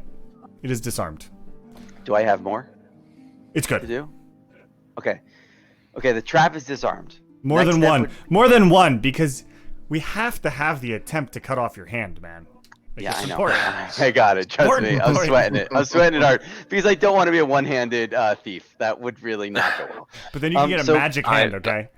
I do have They magic have hand. them before. No, Yeah. like a magic hand. I would totally Skywalker it, man. I'd have like a black glove on the magic hand and bring it down on, so I would It'd be be like great. ready to go. So can I now try to pick the lock now Yes. that I'm able Now to get you in? must Okay. pick the lock. Okay. Is that dexterity check as well, thieves' tools, or is that something different? I generally let you use sleight of hand. Okay. So let's give that a try. And for the record, so you could have a rogue who's not proficient in thieves' tools. Apparently. 15. 15? Yes. You kind of go, and you're just like, I just, I'm not that good at picking. Give me locks. another roll. Well, we're just gonna make a little bit of time pass, but I'm also not gonna make you roll past the second time. Okay. So don't suck as bad this time, is what you just said. That's what I said. I broke my lockpick. You got a Roll a 1? 1. I got a 2. Oh. two. Even worse, a 1 I could have re-rolled. I mean, I would have been able, right? Isn't that with like Yeah, you no could've halflings rolled and their that. luck? No, You- I got a 2. What happened is you dropped your thieves tool and it kind of slid a little out of, and you can't reach it. You just can't reach it. It's just outside your reach. You can mage hand it back though. Yeah, I mage hand it back. Just embarrassed by my horrible attempt at unlocking this damn thing. I'm struggling. Is there anyone got any like blessings or abilities that might help me make it through this next lockpick attempt? Oh, God. Okay, yeah, I'll bless you. Here you go. You're blessed. Is that an advantage roll on my next ability try, or is that In how it fact, works? all 3 of you are blessed now Oh, for the thank next God. minute. For the next Um, minute. Oh boy. I'm gonna So- start juggling. I've always wanted to try. So- you can add an additional D4 to your roll. Okay, so I asked Bluebell for a prayer, and I prepare myself to attempt this lock picking effort one more time, if it's possible. Okay, I'm not entirely sure how much the just one impacts this sort of thing, but we It's all okay. use lock, Anything will help. so. And I bow my head and I offer a silent prayer to Sindrel on success in guiding the hands of Darius to where he needs to go, so Excellent. that we can rescue the goats, the herd, and Shayshen of Nilian, and reunite her with all of the creatures in her care. And Malador And- got a 25 in her juggling check. So And I make my attempt at picking this lock one more time. Oh, yes. That is 19. Excellent. Yes. You just, one-handed lock picking is not your thing. You've been kind of fumbling around, and then you hear like click, click, click, click, and you're like, "I got the tumblers." Ching. And I that think- part that looks like it has like some type of spring loading goes and pops out a little bit. So the I whole think- mechanism moves a little closer to you. I thank Chop Tank and Bluebell, and I attempt to engage the mechanism to open the door. Yeah, it kind of like twists. And as that happens, basically all the runes begin to blaze with blue light, and the edges of a door become visible, and the center becomes visible, just glowing and emanating, and then the door slowly opens. Dust Now it's shaking, little what? bits falling. Is Pushes this the snow away. We this definitely is don't By have- the way, this if anybody is needs to great. react to This anything, is so great. I blessed. love it. Look how beautiful this light is. It's so pretty. And- Okay. Dex makes a good point. Everyone's blessed, so anyone who wants to do like the various checks that might be beneficial here, because You have 1 minute. For the heck of it, we'll go ahead and we'll try an Arcana check on the runes just to see if that's all they are. Is just door opening runes. If there's any kind of like traps or protection or something like that. Sure. Okay. Darius eats some jerky now that he has gotten through this stressful moment in his time. 14. It is dwarvish. Yep.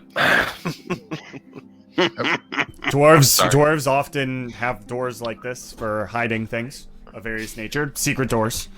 Dwarves are known for their secret dwarves in the sides of mountains. So, just seems like one of those. One of those. Yeah. One of your Can I do- everyday things.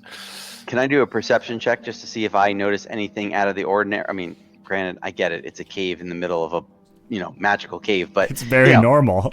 just I'm trying to get a sense of like, are there any other like maybe traps or things that we need to be conscious of? So Because you want to take a second and look for traps. yes, Yes, give me a perception check. okay. That is an 18. Excellent. So yeah, you start kind of looking around the perimeter on the inside and feeling around a little bit, and there are all these little holes right after the door, and you kind of take a moment and look, and you're like, huh. And then looking down, you notice there's a slight different color to the floor tiles right at the precipice, and they look like pressure plates. So, yeah, bad. This is not a safe place. Do not walk on those. I recommend extreme caution as we investigate moving forward. And I identify the plates for them. I show the plates. I don't think I need to disarm the plates, guys. You can step over them. that we could step over them. So I just be really careful. Like, this place is not safe. And then I guess my only other item would be, do I see any of the tracks from the goats and the dog that we have been recently tracking? Yes, they've disrupted the dust in the room. Okay. Okay. So it looks like the things we're following are in here. Just watch the pressure plates, and I think let's move forward cautiously into the space. That's my position. The room itself is about 15 feet by 15 feet. It's a chamber, high ceiling, domed ceiling, and there are doors on all 3 sides. All 4 sides, technically, because you're entering through one door. So there's a door in front of you and a door to either side. The door in front of you can clearly see where the tracks lead, but it's shut. The door in front of you is a double door, and then the ones to the sides are single doors. All right. I'm okay with moving in, but what does everyone else think? I don't want to just, jump in there and hope for the best. We know about the trap. We have 3 doors. Mm-hmm. Considering the traps, I say we move carefully, but move. Wise decision. I mean, I think we follow the tracks, right? I mean, that's the goal. I mean, these side doors present some options, but if we're looking for these tracks, maybe we just try not to disturb more than we have to. Mhm. I guess maybe if the perceptive ones want to just listen at the doors quickly, just to make sure there's nothing walking around in there. Now that you've done a trap check, I'm going to make a perception check at the door just to see if I can hear anything from inside.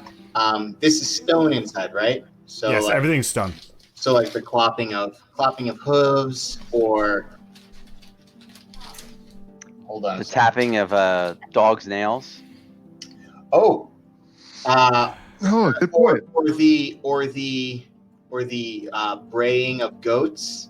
I remembered a random thing about goats. I rolled Dog sniffing, dog barking. We got a lot of sounds we could be hearing right now. or Bluebell. people, Good call. Good call. anything like that. But I did roll a natural 20 on my perception check. Nice. Boom. This is for the double doors? Is that what it is? Yeah. So basically, before we walk in, I'm Seeing what you can hear. I'm scanning. I want to make sure that we aren't about to walk in and get like peppered with holes from kill slits. Even more traps that we can't see. But I'm also listening as well. Like I'm taking the time to look around the room, to listen for anything from deep inside. It's a total of 23. What you hear is, kind of very, very vaguely off in the distance. You can hear like what sounds like, like maybe the bleating of a goat. Kind of like a little bit, but not much. Mm-hmm. Like it's far off, as if it's through many doors, that type of thing. Okay. So I will relay that to the rest of the group, and I will say, well, we've definitely found at least some of the goats still alive. Bluebell, did you hear anything else other than the goats, or was it? I mean, any other sounds that seemed off to you? Did I, DM? No. Okay. It was honestly, considering that these goats and a dog got into a magical mountain pass, I didn't hear anything, and that really freaks me out a lot. Because generally speaking, back in class, and I'm going to start walking in as I continue telling this story, back in class, usually if you couldn't hear your teachers, that was going to be a really bad day. Yeah, I remember coming home after school and my parents not making a single sound, and I knew I was in terrible trouble.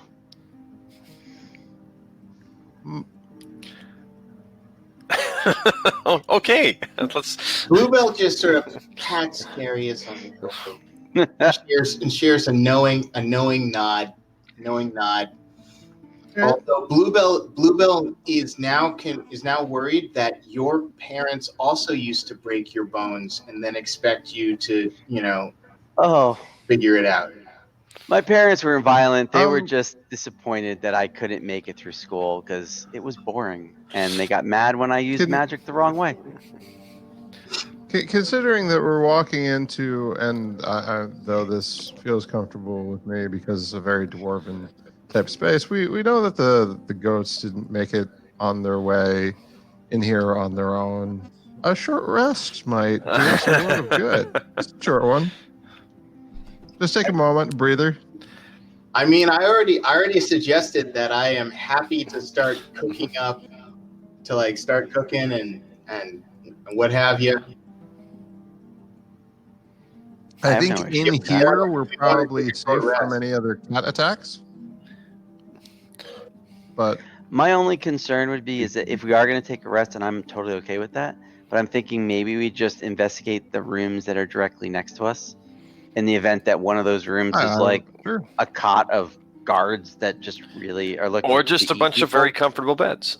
Yep. Yeah, I'm just wondering, like, again, like, Yep. I think a short rest is a great idea, but I would love to at least open the doors Sure. to our direct Sure. next Well, to you us. just you for are sake. the master at finding traps and disabling Oh, traps. God, So, it's really stressful. so get cracking. I guess I would start with, so if I walked into that space, there's a door in front of me, that's the double doors, door to the left and right. Mhm. So I would investigate the door on the left first to see Alright. if there are any traps, if the door is locked, and do I have the ability to open it safely. Sure. So let's start with traps. Start with a perception check. Okay. 21. Seems fine. Okay. So then I open the door on the left. Yep, unlocked, opens up, and on the interior are it's a smallish supply room, shelves, and on the shelves you see hempen rope, ice axes, you see all sorts of mountaineering equipment, all roughly sized for a dwarf, I would say, first glance. You see, a couple of helmets, like mining helmets, pickaxes, a lot of candles, nothing edible, just all equipment, Oh. hardware. Well, then I definitely check the door on the right because I am super hungry. So I'm going to again check for traps here.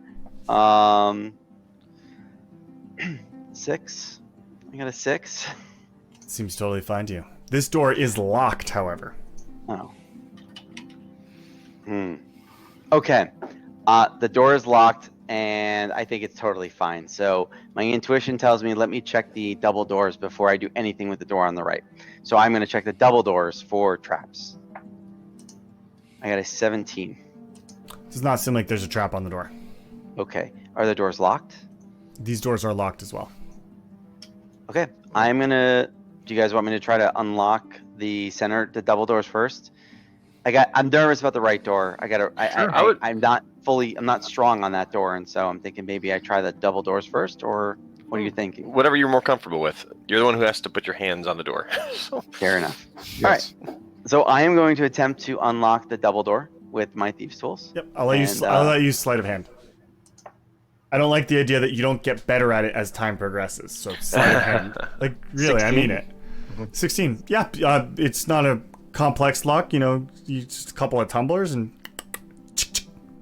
Okay, and I open the door and I take a gander as to what's on the other side of that door. You see a hallway. It's 15 feet wide and it's 5, 10, 15, 20, 50 feet long, and it leads to another set of double doors. Okay. So it And goes we could see into a pretty much mountain. the entire room itself. Yeah, there's not decorated at all. There's nothing on the floor. It has, again, that kind of like arched ceiling going on. And it looks like, it's just really good stonework all over. And only the doors on the opposite side. Yeah, there's nothing else. Okay. So I go back to the door on the right, and I would like to inspect it again for traps. Is that possible? No, you're confident that you felt like there were no traps. Then I go to unlock that door. Excellent. And I got an 11. Yeah, you're like working it and kind of fumbling around. And you're like, damn it. I look over to Choptic and I say, foot, door, any interest? Foot door? You want me to kick it in? Yeah, I want you to kick I it could in. try. Because I sucked at All getting right. the door unlocked. All right, you just make an attack on the door. That's all it is. All right. Or use your hammer. Even your choice. Your choice on this one. Stone door, or It's just a wooden door. because It's an 8. I'll totally come over and I will assist you in kicking in these doors. I like it. I like it. Ninja Turtle style. It has an AC of 15 since it's made of wood. Do you get advantage as a result of a trained kick person I mean, Chop assisting you in the kick? Tank can make his attack, then Bluebell can make their attack. Yeah. So Bluebell, why don't you show me how it's done? Well, I mean, I'll give it a shot. Maybe it would have been better if you'd used your hammer. You don't kick a lot, so it's a perishable skill. I wouldn't be able to use your axe at all. 16. You hit. Roll for damage. Nice. Unfortunately, my monk damage is still just the D4, so 6 points of damage. Oh no, that's great. Yeah, you kick it. The lock kind of gives hee-ho, and the door is flung open. Give me a reflex save, a dexterity save. Oh, I'm sorry, Bluebell. That is fine. 19. 19, perfectly fine. It opens, and there's a giant, massive hole. And by giant, massive hole, I mean a 15-foot by 15-foot hole. And the kick, the door almost like, as it breaks, heaves through, and you kind of have that stumbly moment, and you recover from it. And it's just like, like when you're standing on the precipice of a deep hole or a cliff edge, and there's that moment of vertigo. It's almost as if, too, you can feel it like the door having opened caused a vacuum and it's pulling at you. So, like, your clothing is, like, whipping towards it. Like, I reach for Bluebell. I reach for her. I'm like, no! For them. And it's just a gaping hole. Like a Sarlacc pit gaping hole. Like a gaping hole. Just go straight down. Right. I grab her. Oh, hi, Garius. And I just sort of, my foot, which is still extended over the hole, I step it backwards, and then I step away from the hole, and I go, wow, I mean, you must have done something to that, because that opened up a lot easier than the doors that we had back at the village. And I mean, like, I've heard that dwarves are really good at constructing things, so you definitely loosened that up for me. I don't know. That opened up. I'm just real glad that I didn't fall down that hole. Oh, by the way, I think we're all glad that no one the fell down that hole. hole. So that so that you don't fall into it when you walk into that room. Why would you put a hole immediately behind a door? That seems like a terrible sort of planning. Yeah, the real question, though, Bluebell. To ask about this. The real question, Bluebell, is: does anyone have flying? Because I've heard flying down very dark holes is like a fantastic idea. It's only 15 feet, though. You could just jump, really, and it'd be the same thing. It's not. Is it? So it's only 15 feet across. Across. It goes down. Oh, Yeah. Okay, all right, okay.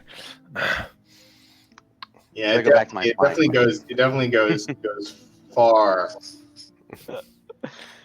So I mean, So it all takes of up the our whole. It surroundings- takes up the whole space. You'd have to jump 15 feet to get to the other side. Okay. No, there is no other side. Oh, it's Oh, it's just a giant room with a hole. hole. It's A just a big room. hole. It's just a room 15-foot hole. diameter. That is hole incredibly that goes rude. Down. Well, I'm certainly glad that I didn't shoulder charge it. I'm certainly glad that you didn't shoulder charge it. I am glad Part of me no one wonders died. why somebody would make it like this, and then the other part of me realizes this is exactly how I build in Minecraft. Well, Dex. This is what dwarves do. Chop Tank is like, oh, Yeah, it's a hole in the ground. This makes perfect sense to be here. yeah. No wonder the door is locked. Didn't you grow up with a hole in the door? Well, yeah. Yeah. So Close do enough, we yeah. want to take a short rest now that we've identified the rooms around us? There is a giant hole of. As long as you Yes. stay away from the pressure plates. Yeah. No. Yeah. Absolutely. Oh, we could go into the equipment room and close the door.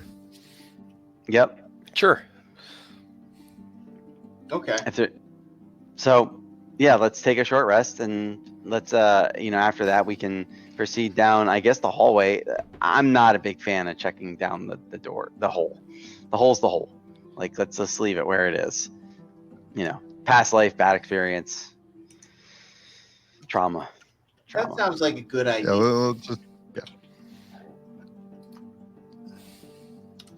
All right. So while we're taking a short rest, Bluebell is going to start eating, of course, but Bluebell is also going to start work on preserving the 30 pounds of large white cat meat, the square foot of large white cat skin, which I know will have to be actually tanned later on, but I'm going to start preserving it, and the cat tongue. The cat tongue Bluebell is going to leave be for now, as an experiment. They're actually going to separate it into different like cubes, basically, so that they're roughly equal sized cubes of cat tongue, just to see how. And they're going to put them into different little vials with different tinctures that they make with herbs and some water from the water skin, just to keep an eye on them. Just a couple of them. Most of the tongue is left as is. That's going to be an incredibly rough tongue. I mean, it's not fun, but so long as you stroke this way, it's actually okay. Okay. If I had more need of it, I guess I would use it as a comb, but and Bluebell points at their dreadlocks. Give me 1 second. All right, let me grab my 4 players. While you are transporting us, I'm going to go get more water. And I'm gonna pee.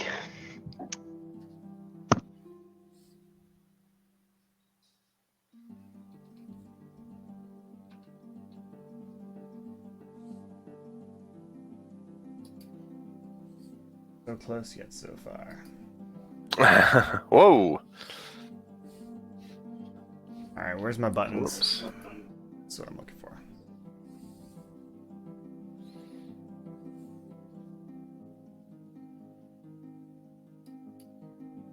That's what I want. Okay, and there we go.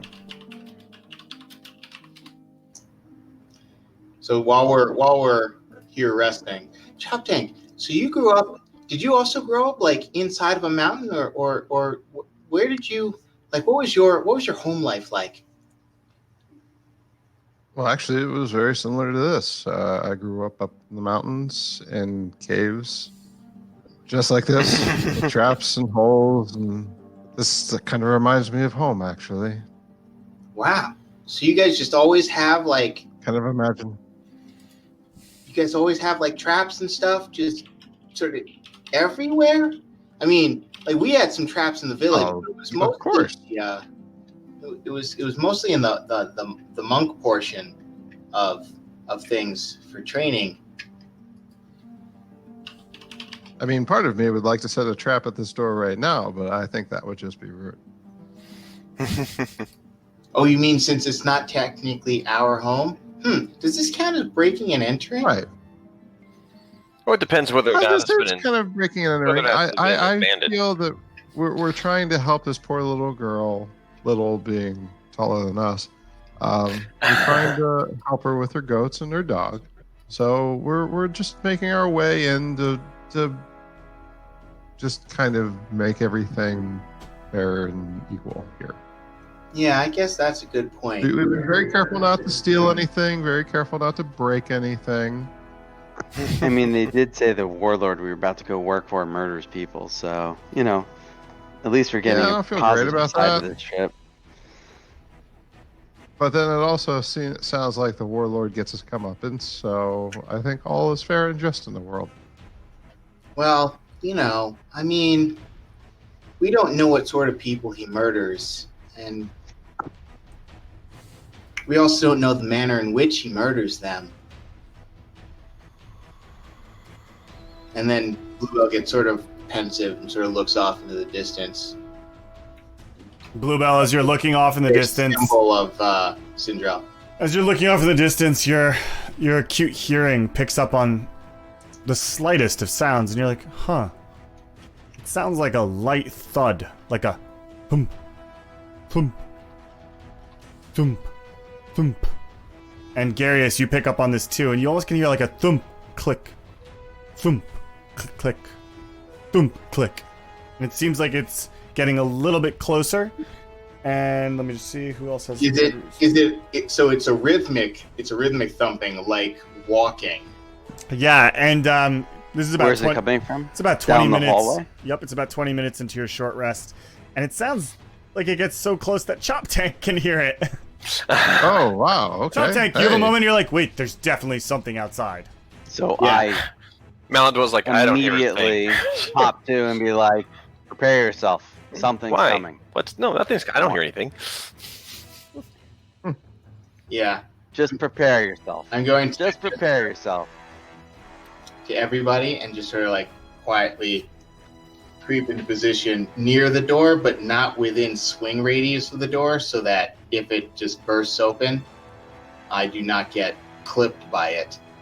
So is the sound coming from like outside of the cave, or is it coming from those double doors on the down the hallway? Well, are you in roll 20? And Uh, I have a Yep. Yes, I got it. Oh, snap. well, I shouldn't be able to see that thing, but I don't care.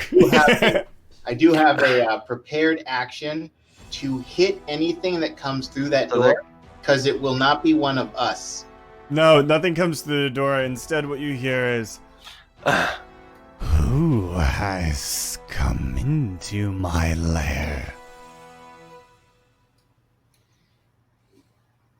Come out, wherever you are."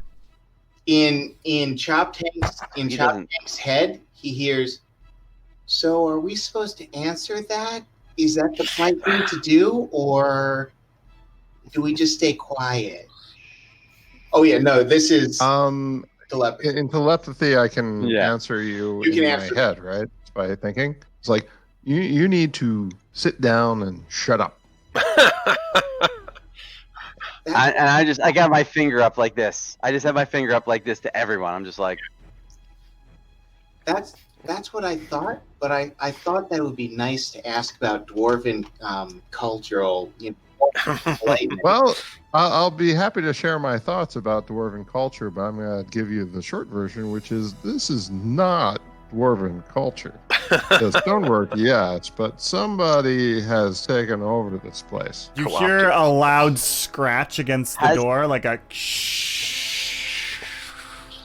These two things happening, so the door is closed. light bulb.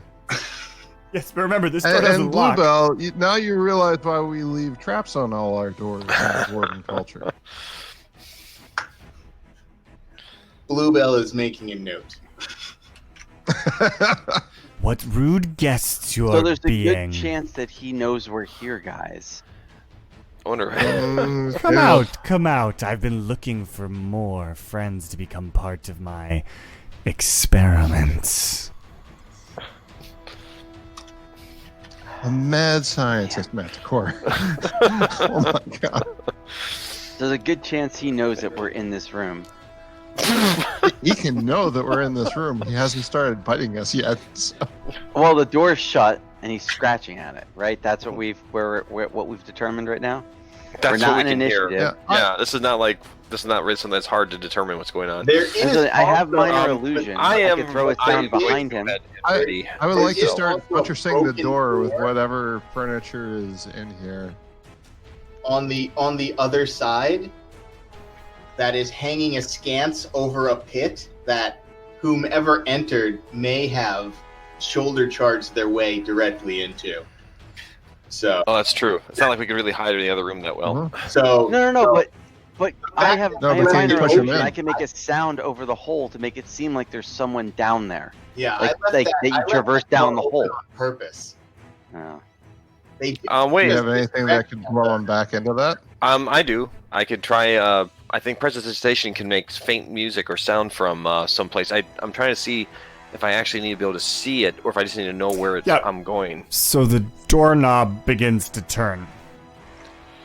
I have a I'm 30-foot self-filing range furniture up on in minor illusion. I can make a sound behind him. Roll for initiative. Damn it. Yeah, it was. Doesn't matter a time.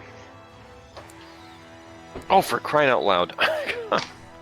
Can't I just wait for the door to open and smack it in the face with my quarterstaff like I wanted to? No. No? You're not surprising him. You can't go. I mean, But we're you're not probably... but we're you're- not surprised ourselves. You're not surprised either. Okay, Yeah. Thank God. All right. Not when he's talking to us through the door. So. Yeah. All right. You I know got a he's 17. there. He knows you're there. It's mutual. He doesn't know how many of us are there. You don't know that. It doesn't count as a reaction? I guess we're about No. to find out what he is, but if he's an He's animal, got cameras he probably installed has inside. That's true. It's true. Cameras installed. He's very special, okay? Yeah, he's a chimera. I just came up with him 30 minutes before we played. It's very Wing? important to me. Very is he a important to winged me. lion? Is he what is he? A Do we get to know what he manticore. is? A manticore. Well, wait, technically, we don't see that yet. No, We you have don't no see idea it. what's You inside just the hear a store. deep voice resounding Yeah. through Yeah. the Yeah. entire space. Resounding that he's gonna murder us. How long does Shield of Faith last for? Oh, Long that's gone. Okay. Just like Yeah. our bless is also gone. No.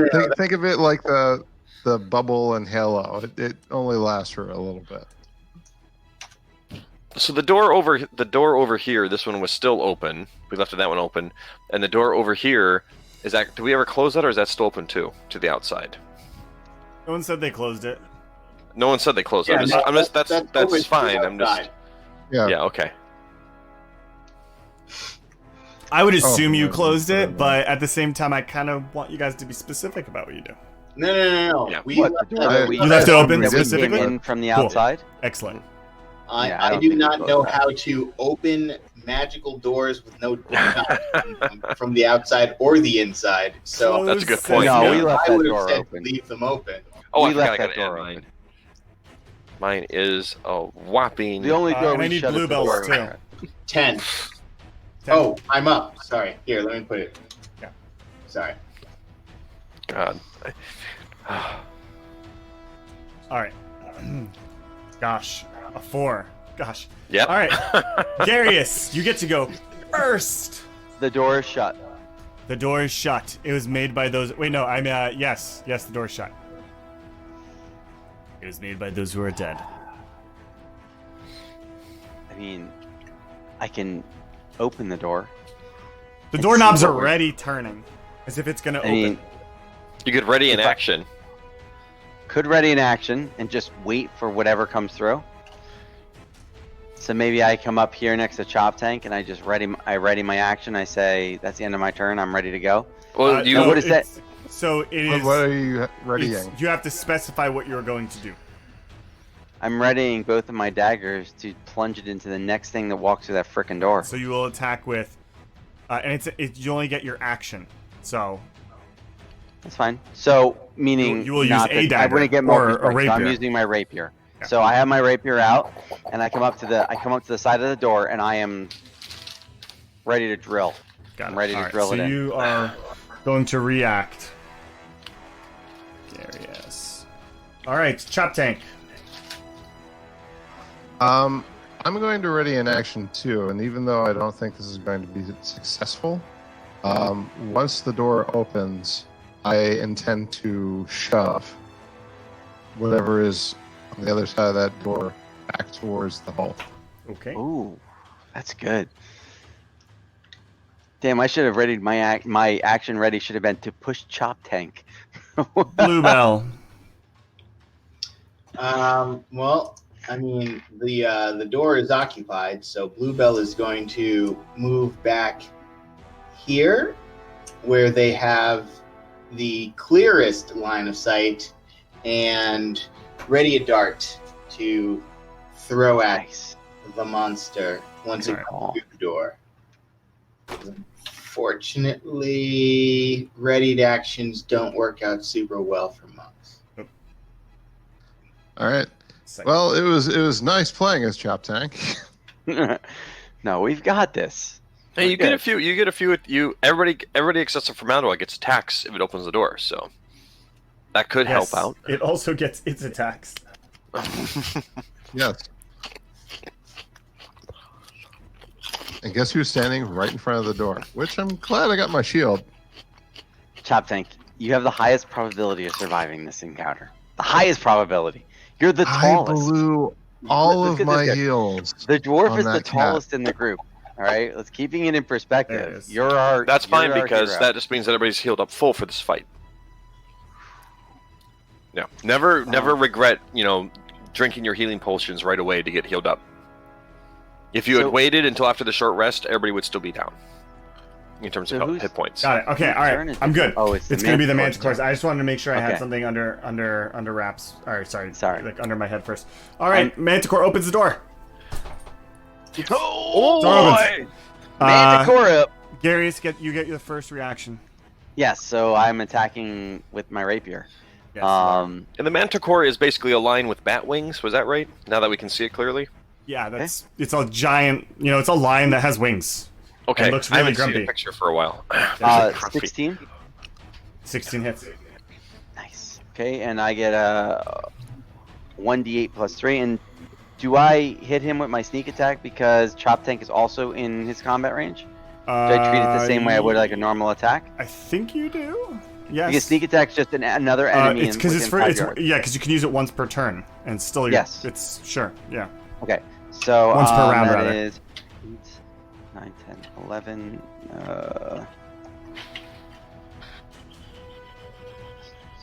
19. 19 points of damage. Yeah. Nice. Yeah. Yeah. that's Rolled great. an 8 on my D8 Wow. and then a 6 and a 2 for my 2d6. And I have a plus 3 on that D8. Wow. Yeah. So was this the rapier? Yeah. Yeah. 28? Yep. Yeah. You basically it comes through and you just plunge the rapier through its shoulder, and then just kind of rip it to the side, drawing a line of ragged flesh, and blood begins pouring out of the wounds. You can see muscle striation, and he goes right at you, spit flying from its teeth. Alright, all right. It's rude I'm not to not knock taking. before you open the wait, door. So, am I? That's But all you can do. that's it for my turn. Okay. Yeah. Yep. Chop Tank, your reaction. All right, so how does the shove work? You make Is it like a an opposed strength athletics check against its strength athletics or acrobatics check. Okay, this is going to be ugly. Opposed rolls. Good luck. Ooh, 6. Yeah, it wins. Yeah, It wins. You're like, "Ah!" and it's like still like snarling and snapping. And then Bluebell, you get yours. Tits, tits. it's the thought that counts. I'm imagining. Four. Yeah. And then I fling a dart at it. Excitedly, a manticore. Fling. Oh my god. 21. That hits. Woo. D4 are too difficult to pick up. Somebody needs to shape these differently. They're much worse to step on. I mean, yeah, I know, but neither is easy. 6 points of damage. Nice, excellent. Yeah, you fling it off. It buries into the mane, sending blood spurting across the fur. And just another. And looks pissed. Ah, intruders! And it's going to make its various attacks. First, we will Hi. inevitably Chop Tank. Yep. Just confirming AC is 18, yeah? Yes. All right, Way so better you will than take mine. the first. And it's a miss, so it goes for you. Oh, wait. Yep. Yep. 5. Yep. It's miss. It goes to rake you with the claw. And do you have a shield or anything? What are you using? I have a shield up. Yep. Yeah, you bring that basically, shield up and you shield you- hide behind it, and you can feel the rending of a massive set of claws on a large paw across the shield, and sparks fly off. And then it comes at you with another bite. Oh, and the bite's gonna sink deep. 1d8. Doesn't do that much damage. It's not that impressive, actually. 8 points of damage. So that claw comes up and it rakes across it, and then you feel a massive bite into your side and pulls free, and there's just these marks, these deep indentations, and blood wells up, pooling, and then beginning to pour out of your chest cavity. And you hear some sucking from your lungs. Sucking chest wounds, bubbling and gurgling. And then let's Ouch. see who's gonna take the third one. Oh, it makes 2 with its claws. Got it. I'm just reading the rules real quick. So it's still gonna go into Chop Tank, I guess. All right, and that is another hit. Yep. This will be another claw though, which does less damage. So that is a total of 6 points of damage. So another one of the claws comes around and just kind of like paws over your shield and just rakes across your face. That's it for the Manticore. Maladroit. Let's drill it. Let's drill Okay. it. Let's drill it. We got four damage opportunities here. Let's drill this guy down. All right, let's see what we can do here. All You right, you started off great. Started off with 25 points of damage. Yeah.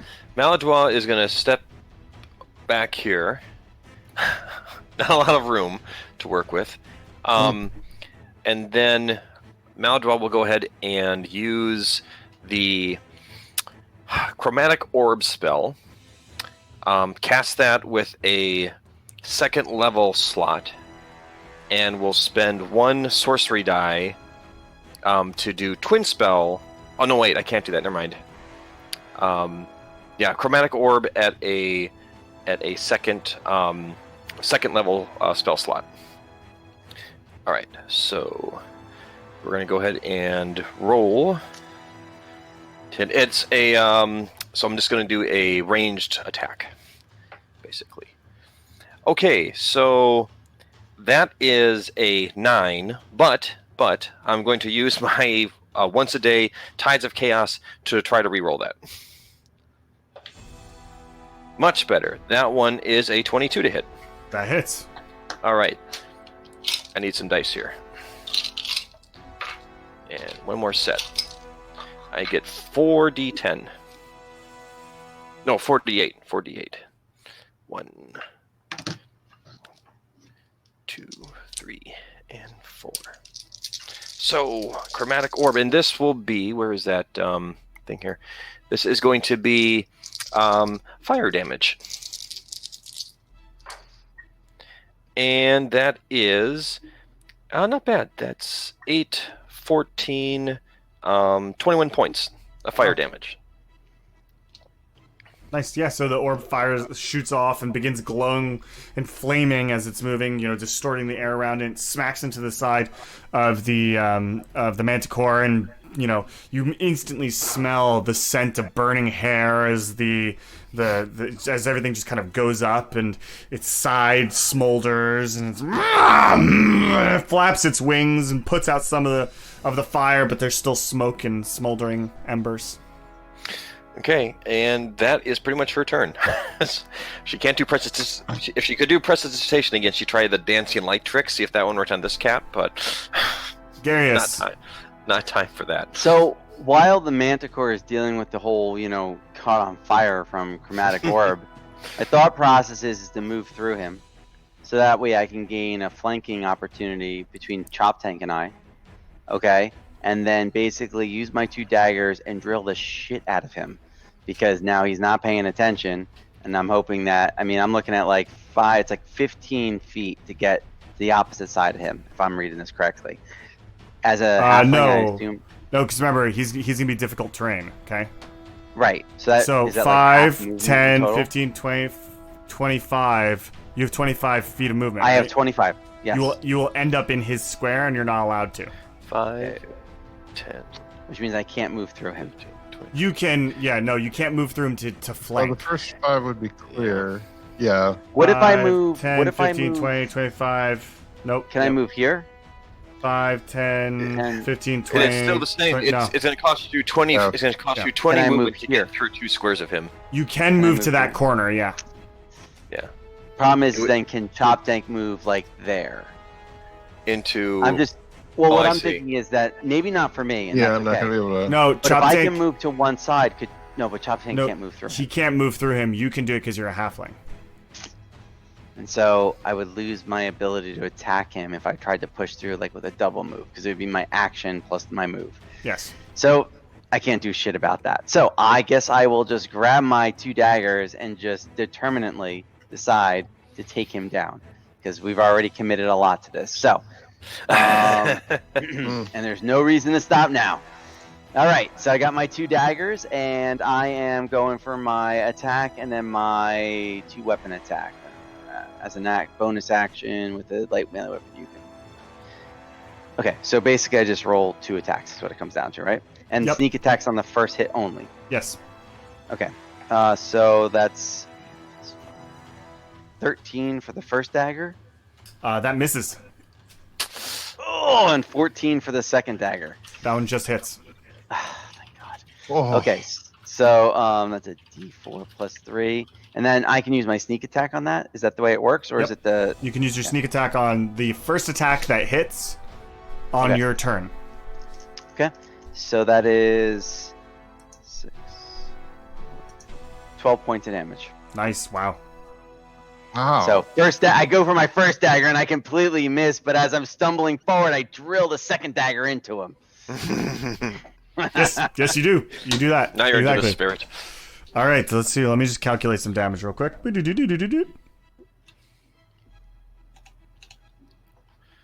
Wow, you've done 58 points of damage so far. It's very impressive. All right, Chop Tank. I'm gonna try to hit him with my axe. With an axe, dear Henry, dear Henry, dear Henry. With an axe, dear Henry, dear Henry. Oh, I can't. You know, the sad part is add we've done over divine 50 might points to of it. damage, and this thing is still standing. Yeah, yeah, it's a large creature. Level 3 CRs. So 21 Did you say? to hit. Did you say 3 VCRs? It's a 3 CR. Oh, these are 3 VCRs. It's like Oh, okay. it's the So drink. 21 to hit. I'm assuming that That hits. hits. Mm-hmm. That would be 7 points of damage. Smack kick that boy up the head. And then Psh, psh, psh, psh. just a little old school. Wow, I'm gonna kite him in a little bit. You're gonna get attack of opportunity if you back up, or he's gonna get attack of opportunity. I haven't used the move. I Oh, you just can't disengage. No, disengage Oh. is an action. yeah. Disengage just means that you Oh, disengage okay. and then you can move. Could Gotcha. you move here So if and not yeah. pull an attack of opportunity? Yeah. Give him the chance to move into the room? Yeah. Wait, why? Because if he this moves is not. in between, This is not what. This is Look. not what. he I can't would move like- past Chop Tank. I know everybody else in the team enjoys opportunity. the dwarven door. However, there will not be much of a dwarven door in another round or two. But you And always listen. get back up. He can't move past Chop Tank and I without getting an attack of opportunity from both of us. All right, Blue sure. Bell. Sure. Okie dokie. Bluebell, just rock those damn hidden darts from nowhere. Let's go. Or whatever you got. Just bring it. How does this manticore look? Pretty beat up. Bleeding everywhere. Pretty beat up, bleeding everywhere?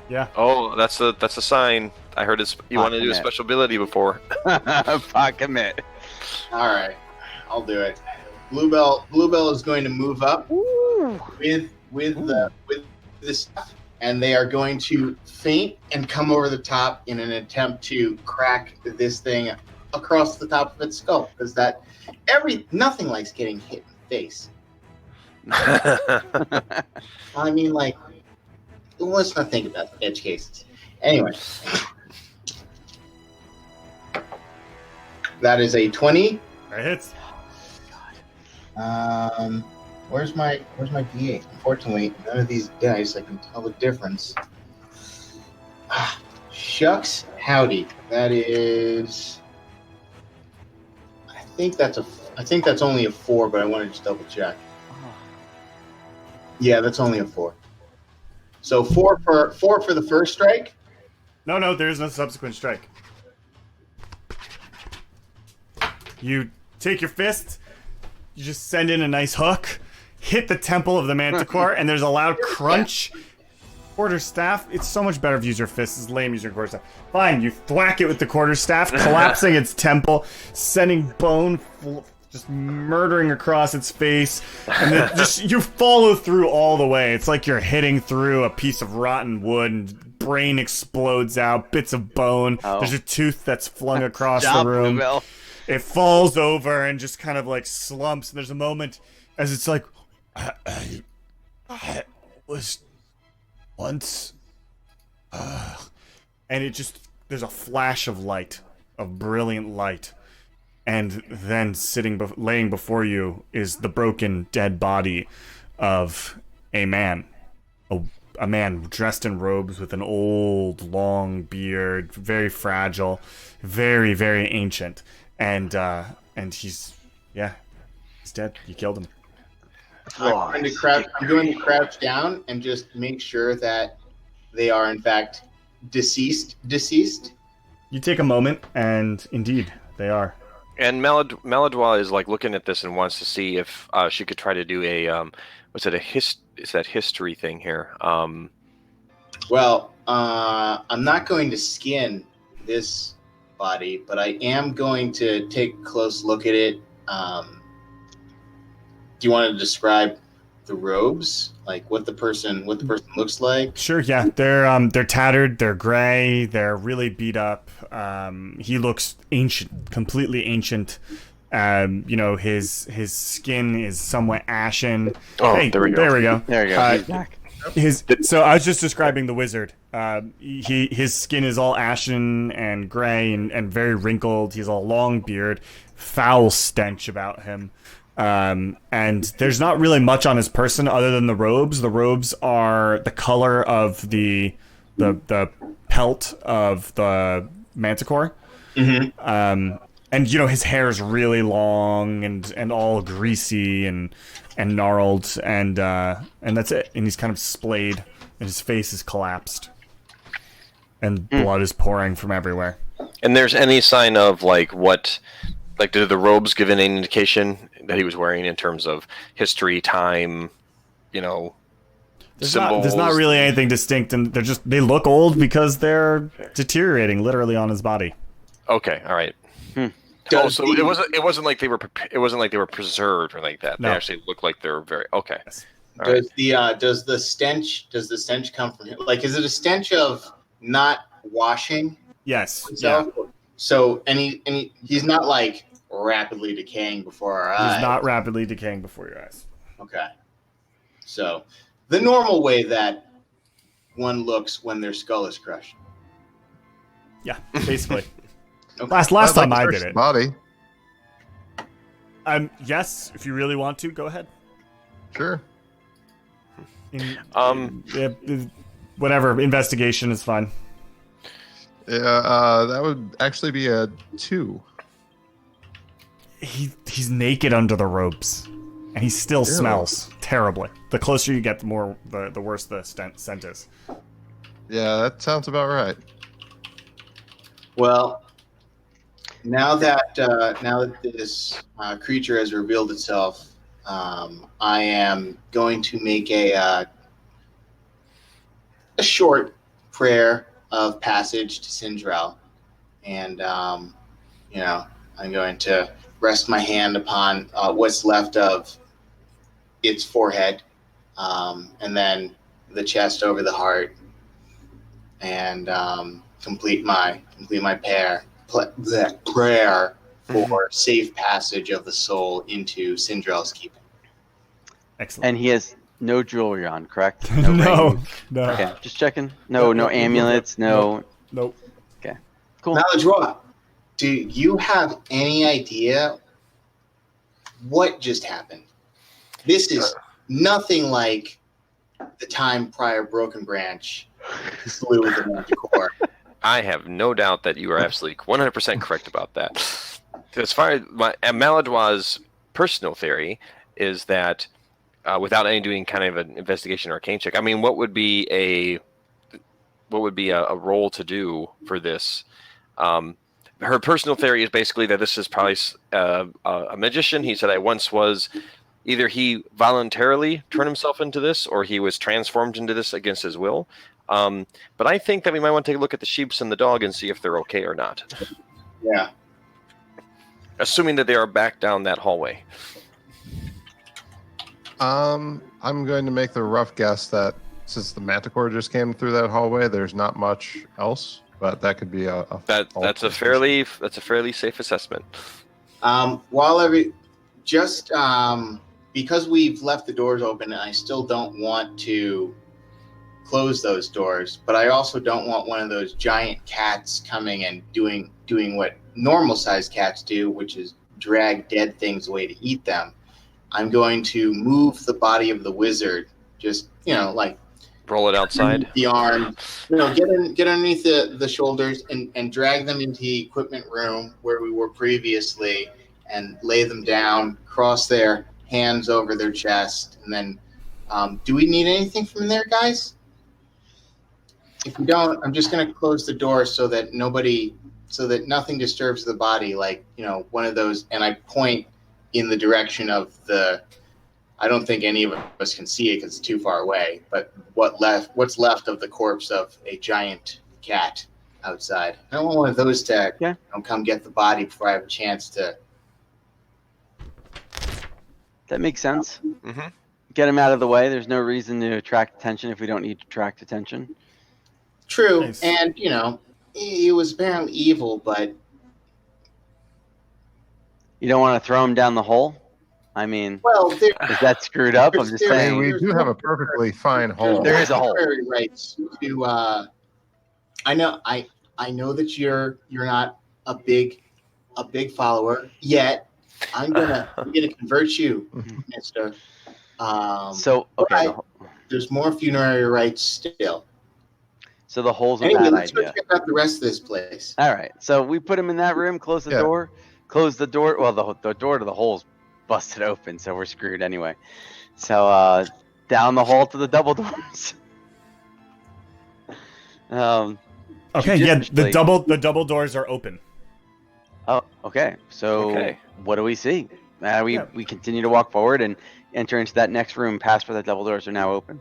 Yep, there's a large room beyond it. At the far end of the room is actually what looks like some type of cage, very large cage. The door's open. There's nothing on the inside. There's a lot of like tatters on the bottom, like clothing and a cot that's overturned, and there's still kind of like a scent over here in this entire place. And you see about a dozen goats, all just kind of like hanging out, and a dog goes boom, boom.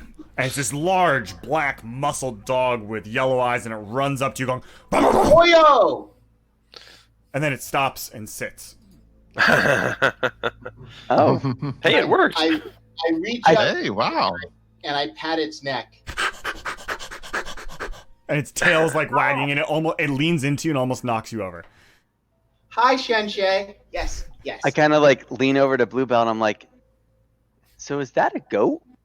Pointing over to like the group of animals for which I really have never seen before. I know the dog, and I'm like, so is that a goat? I look around this giant dog that I'm petting the neck of, and I just go, Whoop. Oh, damn it, internet! Damn it, internet! Perfect Come on. timing. Wait, coming back. Oh. Yeah, but he's not going to know what party cut out on. Yeah, it'll be like 20 He minutes was looking, later. he was looking around the dog, and he And said, then, "Wait for it." nope. I'm Okay. waiting for it. All right, let's take a look at the room. Real quick, other Yeah. things you note in the room besides goats and a giant dog, there are several tables, and they're really crudely built. They're like hewn out of logs or something like that. And looking at them, they're actually goats, or what appear to have been goats on them. And they have like runes carved into their bodies. And from the runic areas on some of them, essentially, are just white fur beginning to protrude out. And the goats have had these, they're dead, but they have these teeth kind of growing in. And some of them have vials of glowing liquid basically attached through tubes that feed into their bodies. And the one that has progressed the most looks like one of those cats you saw outside. So it looks like this person is turning these goats into these giant cats. Yeah. Shut the front door. Holy And, shit! Is this Maladwa, give me an Arcana check. Yeah. I get a bonus if it has like the history, that kind of stuff. Does that work at all? It's 23. No history, but you're good. what you looking at this, you recognize that there's runes and equipment that would generally be used for some type of polymorphic spell casting, and one that's meant to be irreversible. Oh, not temporary. Oh, interesting. Okay. If anyone wants to investigate the general space, you can. Yeah. I'd love to. I hope someone else did well. I got a 9. Well, I will. I'm also investigating. I got a 4. I got a 16. Oh. All right, 16. So Dex, you're really drawn to these goats. They look really super cuddly. A couple of them walk over to you and start nuzzling you, trying to find food on you. Maladois, the dead goats. No, the living goats. The living goats. Maladois, you're checking out the dead polymorphing goats, and as you're looking at them, you're like, oh shit! Shut the front door. These are not just being polymorphed, they're having demonic spirits brought into them afterwards. Which is why it's okay that they're dead. Okay. And then Garius, you're walking around, you're looking, and you're like, huh, this looks out of place. There's just a brick. One of the bricks in the wall just looks slightly wrong to you, and you kind of like touch it. You're not pushing it, nothing like that. You just touch it, and it changes color, becoming transparent, and you're like, that's so bizarre. And there's something behind there, and you kind of like, I don't know what to do with this. I don't know what to do. And then like a whole section of the wall goes transparent, and then kind of just winks out of existence, and there's a little shelf. And on that shelf is a staff. And the staff has about a fist-sized gemstone on it. So I grab that. Oh, wait a second. I would like to investigate where the staff is sitting. Like, just is there any evident like contraption that I might undoubtedly regret that I didn't check for, or is it just sitting on a wooden shelf and seemingly nothing around? Yeah, perception check. No problem. 8. Seems fine to you. It could be fine. Well, then I mage hand and pick up the staff and bring it to me. Oh, come on with the damn. Oh, yay, he's back. Good. Welcome back. Thank you very much. So just to catch you up real quick, there are dead goats in various phases of transformation into those cats you saw outside, very bizarrely. Dex is nuzzling a goat. And Don't ask. Garius managed to make a section of the wall dissolve and has found what looks to be some type of staff, and he's mage-handing it. I'm mage-handing the staff and bringing it to me. All right. You mage-hand it. Dexterity save. Damn it. Because you're still near it. I know. You said that some of the goats were dead? Yeah. Yeah. Yes. Yeah. I would like to make notes because I've never seen a live goat before, much less a dead 13. goat. 13? Yes. Do you want my skinning knife? Oh. No, I will not need the skinning. Oh, that was not a D6. Sorry, I threw a D10 accidentally over there. Oof. That's okay. It's okay. All right, that's not that much damage. You're totally fine. 11 points of fire damage. Basically, as you lift it up, fire just flows out, spilling out into the space. And although you had mage-handed it, you were still there. I guess I'm glad that I mage-handed and didn't just grab it and lose an arm. Okay, so down to 7 points. Well, what the heck was the hey, Garrus? What are you doing playing with fire? Did I end up with the staff in my hand or not? That's totally in your hand. Let's keep it in perspective here. You said it's a fist-sized gem on the top, so Yes. I got that. And I'm like, so I've got this staff. And it's human-sized, so it's a little bit tall for so you. basically massive, right? Is what you're saying? Like I can't even handle it. You Awesome. can definitely handle it. It's just, Yeah, it's like a pole arm, Hey, basically. so I got something here, guys. I got it. It's like a fucking weather vane. Are there any runes on it that are similar to the ones that we've seen on the goats? Or no dwarvish runes or anything like that. There's no writing on it. It has sorry, here it is. It has a bunch of sections of just like metal banding around the wood, and then leather banding, and then fabric wrapped around it as well. Okay. Any chance that I have a clue what the kind of staff this is? It's some type of wizardly focus. Okay. Oh, okay. All right. Can I tell if it'd be safe for him to pull that gem out, or would that be a bad idea? I'm not even gonna make you roll for it. Probably a horrible, horrific idea. You're just kind of like, if all the wizards I know, if they removed that from there, would have that cast some type of immolation spell. So I have Darius, wizardly Darius, dreams of don't- grandeur. yeah, So Don't remove the gem. got it. So hearing that it has some wizardly type of properties, and I have wizardly, kind of like dreams, I'm like, cool, that's awesome. I think it could really help me out. And just kind of like, I guess I start walking with a very large walking stick. And I'm limping because I took a whole butt ton of damage in the entire time. Yeah, he's like in Venice with the staff. Oh my god. Looking around the room, you as a party also find a magnifying glass which shimmers as you look at it, like unusually shimmers. 2 wands that will take some time to figure out because the DM doesn't know what they do yet. I can probably use one of them.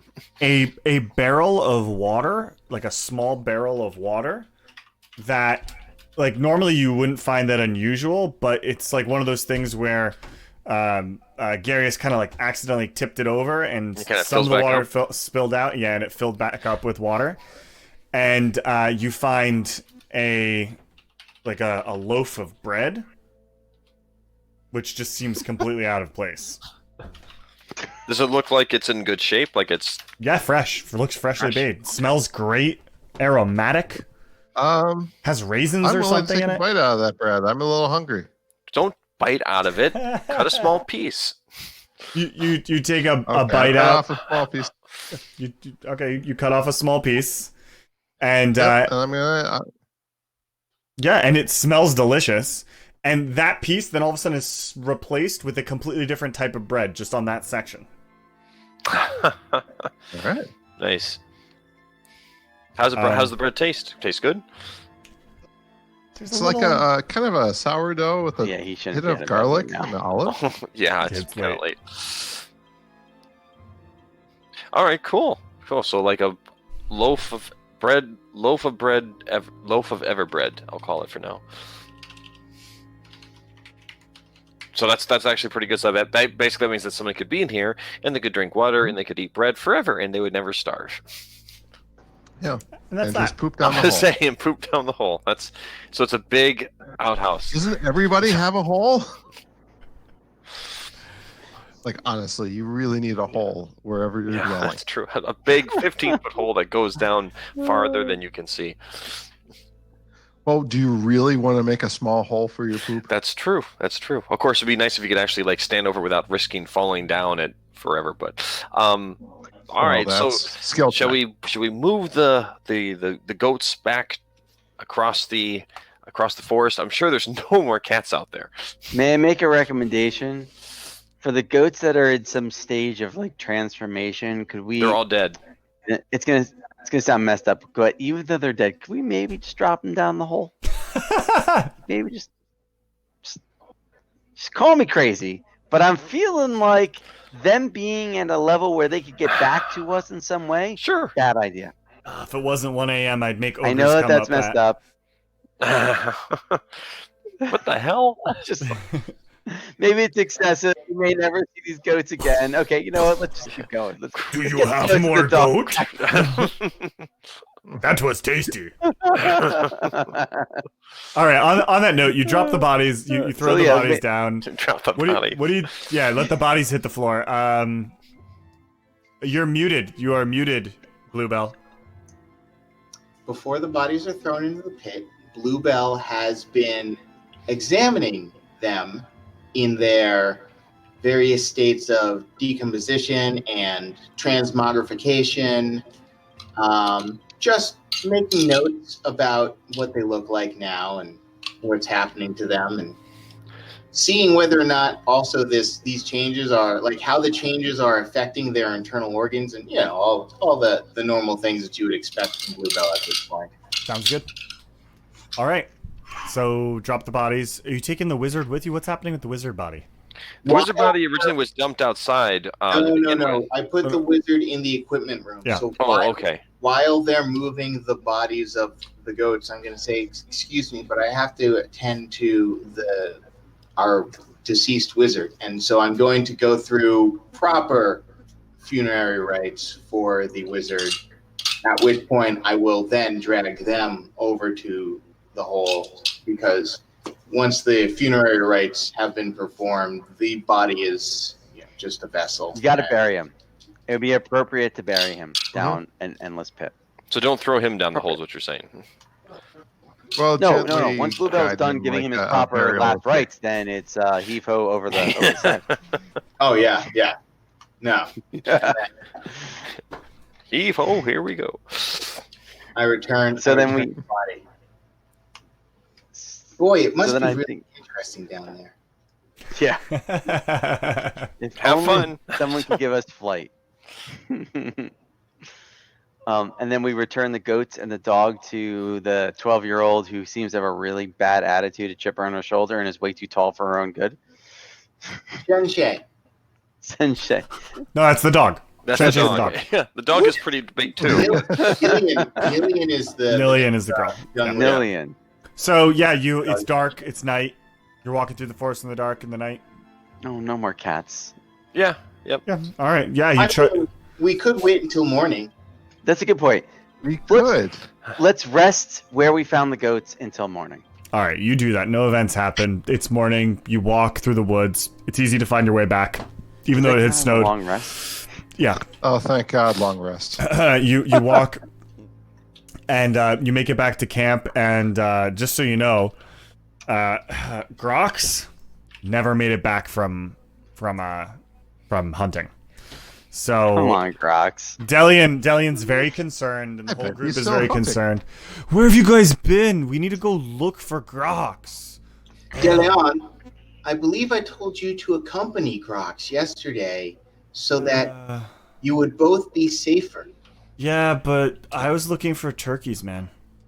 No, you were looking for turkey tail mushrooms, Deleon. Honestly, I'm really tired of your attitude. And Listen, I wrote a song about you the other day. I just think you should know. that's It goes something like this. that's fine, Deleon. Don't interrupt. You are Bluebell, of Bluebell. mercenary company, and it's going to be. I will persuade him to shut up. If you want me to roll a persuasion check. Go ahead. It's very important that you pay attention to general orders. And Go ahead, roll. rules. It's only a 9. You're good. Proficient. You're good. He got 3. Oh. because honestly, you put All right. everyone at danger, Okay. at risk, Yeah. when you don't pay attention. Fine. And look, right now, maybe Grox has just got lost and is All sleeping right. somewhere, or found a cache with rum. Who knows? But if we were in a battle and you were just off doing whatever it is that you wanted to do and not paying attention to the rest of us in this mercenary company, sir, what do you think would happen? At that point, he takes out a pouch. He's like, I didn't find any turkeys, but I found this. And he holds out some mushrooms. They're turkey mushrooms. They're turkey tail mushrooms? Yeah, the turkey tail mushrooms. He's like, I'm sorry. I'm gonna go Think back about to my tent. And he goes back to his tent, and that's it. And the little girl, Nillian, walks over. She's like, so you found my goats. Is she? Yeah. Is she You talking? found some of your goats. Found my goats. And your pup. Great, thanks. My dad's gonna be worried. By the way, Hey, have you're you missing known some of any goats. We're stories missing or some anything? goats here. What the hell? Yeah, you're I also, call- you're missing some. Yeah, funny you're story. missing some large white cats now too.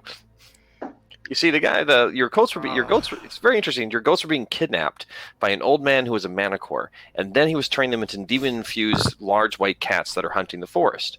So, but that's all. That's okay now. Like there won't be any new ones. I'm sure there's still ones that are actually still out there prowling around. So just remember, if you see a large white cat, it's probably got a demon in it. But I can't tell that to my dad. He's not going to believe that. And that's the point where you realize she no longer has her long, thick jackets on. She's just wearing like rolled up sleeves because it's a little bit warmer. And you see bruises all along her arms. She's like, this is okay. Well, Thank you. Nillian, I have to go. hold on Well, one then you can second. come with I us. think I need to talk to your father. Nillian, why don't we bring the goats back to the house with you and explain to your dad what happened I don't think he's gonna like that. right after breakfast? Breakfast? Yeah, can we Yeah. eat breakfast first? Like Soren, Yeah. Soren, Chicken hey and eggs. buddy, we got There's mushrooms. There's Can we- some can we great, get a there's breakfast great turkey going? mushrooms now. Maybe a nice 9-course meal. I'm just saying, just a little light start to the day because I'm starving. And that's where we're gonna end for the night. Congratulations, good job, excellent. We all know what's gonna happen next. Some fingers will be broken. It's fine. This is, Oh, that's awesome. thanks for playing, everybody.